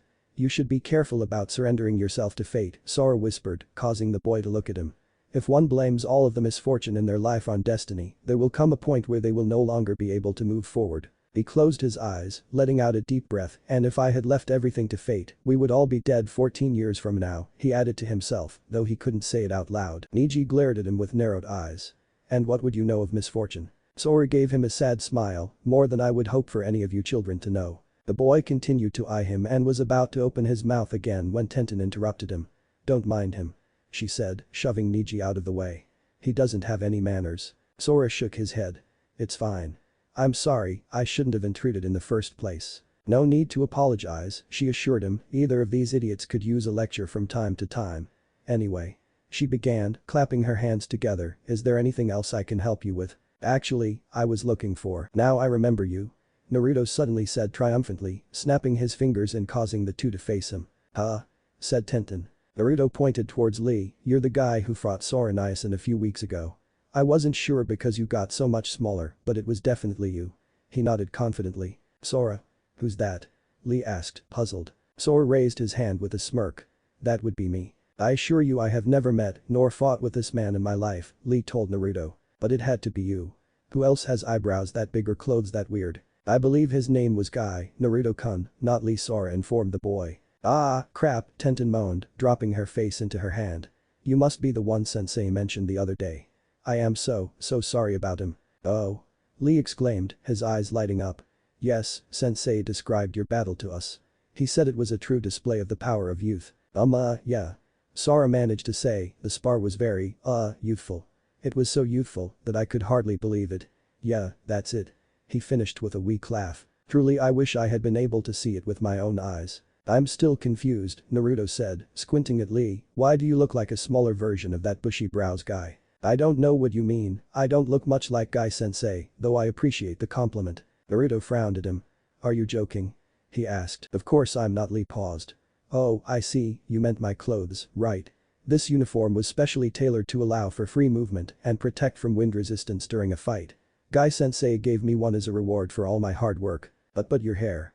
Naruto insisted, pointing at Lee. He flashed a thumbs up and beamed our Naruto, it's cool isn't it? I'm not surprised you like it.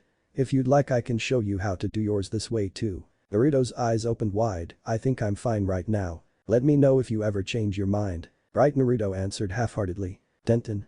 I will go sort the entire storage room now. Lee shouted. Then he ran back through the door he'd come through before. Naruto looked like he was at a loss for words, and Sora laughed. Tenten giggled, evidently as amused by the exchange as he was. Don't mind Lee, he's always like that. But I'm surprised, she added, looking at Sora, not many people can hold their own against Guy Sensei. Niji shook his head. While he appeared stoic, there was still a slight pull on the edge of his lips that betrayed the fact that he was amused by the situation as well. True. Even if he is eccentric, Guy Sensei is incredibly skilled. I'm impressed by your abilities, though I still think you are foolish for not understanding the power of fate. Your beliefs will be your undoing if you meet with someone blessed with skills beyond your own. Niji Tenten warned. Niji looked away, I apologize for my impertinence. I simply do not want anyone to struggle needlessly when it is avoidable. Especially not someone with the ability to match Guy Sensei. He turned around and headed towards the door to the back of the shop as well. I'm going to go make sure that Lee doesn't destroy anything, he announced, waving his hand in farewell. Tenten fumed as the door closed behind him, that boy is so arg. She looked at Sora and bowed her head. Sorry. I do my best to keep him and Lee in line, but it can be hard sometimes. What was that guy's problem anyway? Naruto grumbled. She sighed, Niji isn't a bad guy, he's just had too many things go wrong for him in his life. But I understand if this has given you a bad impression of this shop, Tenten apologized with a bow. I shouldn't let them talk to customers, she muttered. It's really alright, Sora reassured her. To be honest, I'm grateful for the conversation. Usually I can't stand shopping. He paused. And I wasn't offended by Niji-san. I know what it's like to have a hard life and I don't resent him for being bitter. I appreciate your kindness, she thanked him, inclining her head. Still, I hope he gets better someday. Oh, don't worry, he will. I'm sure of it. Tenten smiled at him. Well if we haven't run you out yet, I'm happy to help you. You said there was something else you needed, right? Oh yeah, I'd almost forgotten about that, Sora replied as he unlatched his two knives sheaths from his belt and laid them on the counter. I need a whetstone to sharpen these, but the metal is specially treated, so I need something superior to the normal ones. I see, Tenten said. She reached out to one of the knives, but paused. Do you mind? When Sora gestured his approval, she picked the knife up and studied it. She traced the images carved into the blade scabbard with her finger for a moment. This piece is beautiful. The fox design especially, she complimented before pulling the blade free. Whoa, said Naruto in awe. When I saw you use those against Bushy-Brow-sensei, I thought they were just regular knives or kunai, but those are way better. After a moment of inspecting the knife, Tenten's eyes widened in astonishment. This is wow. This isn't just better than a regular knife, I'm not sure if I've ever seen craftsmanship of this quality. She experimentally slashed the blade through the air a few times before sheathing it. I'm jealous. If you don't mind me asking, where did you get these? The question brought forth old unbidden memories. A woman sparring with him, teaching him the basics of the weapon he'd resolved to master. The same woman's smiling face as she hugged him and congratulated him on his marriage, giving him a box with two flawless daggers inside. Running towards her, trying to stop the attack he knew she couldn't avoid. Being too slow to stop it from killing her. He was always too slow. He looked away, it was a gift. From a good friend of mine, he said after a moment. Must have been one talented friend, Tenten said, turning the sheath around in her hands as she continued to admire its decorations. I've learned some basic smithing and would love to craft weapons someday, but I'm not sure I'll ever be talented enough to create something quite like this. Even my father couldn't make something this fine, and he's been making weapons all his life. Maybe, but then again, maybe not. You may surprise yourself, Sora told her. Especially since you were the one that made these in the first place, he thought wistfully. Oh, I never said I'd give up, she replied with a smirk. Anyway, it's about time I actually did my job instead of admiring your weapons. We keep the really valuable stuff in the back, she explained, just give me a sec. Tenten disappeared into the back room that Neji and Lee had gone into earlier. A few moments later, she emerged with a medium-sized rectangular bar wrapped in cloth. This is the best grade of sharpening stone you'll find in the entire village, she promised, handing him the bar. Sora accepted the bar, unwrapping the cloth from the stone. After a few moments of inspecting it, he nodded. This looks perfect, he said with a smile. Thanks, I've been meaning to get one of these since I got here, but I could never find the time. Of course. You won't find a better ninja shop in Konoha than the Rising Dragon. She said proudly, now is that the last of what you needed? Actually, Sora answered, putting a hand on Naruto's shoulder, I promised to get Naruto some equipment besides the basics. Oh, that's right.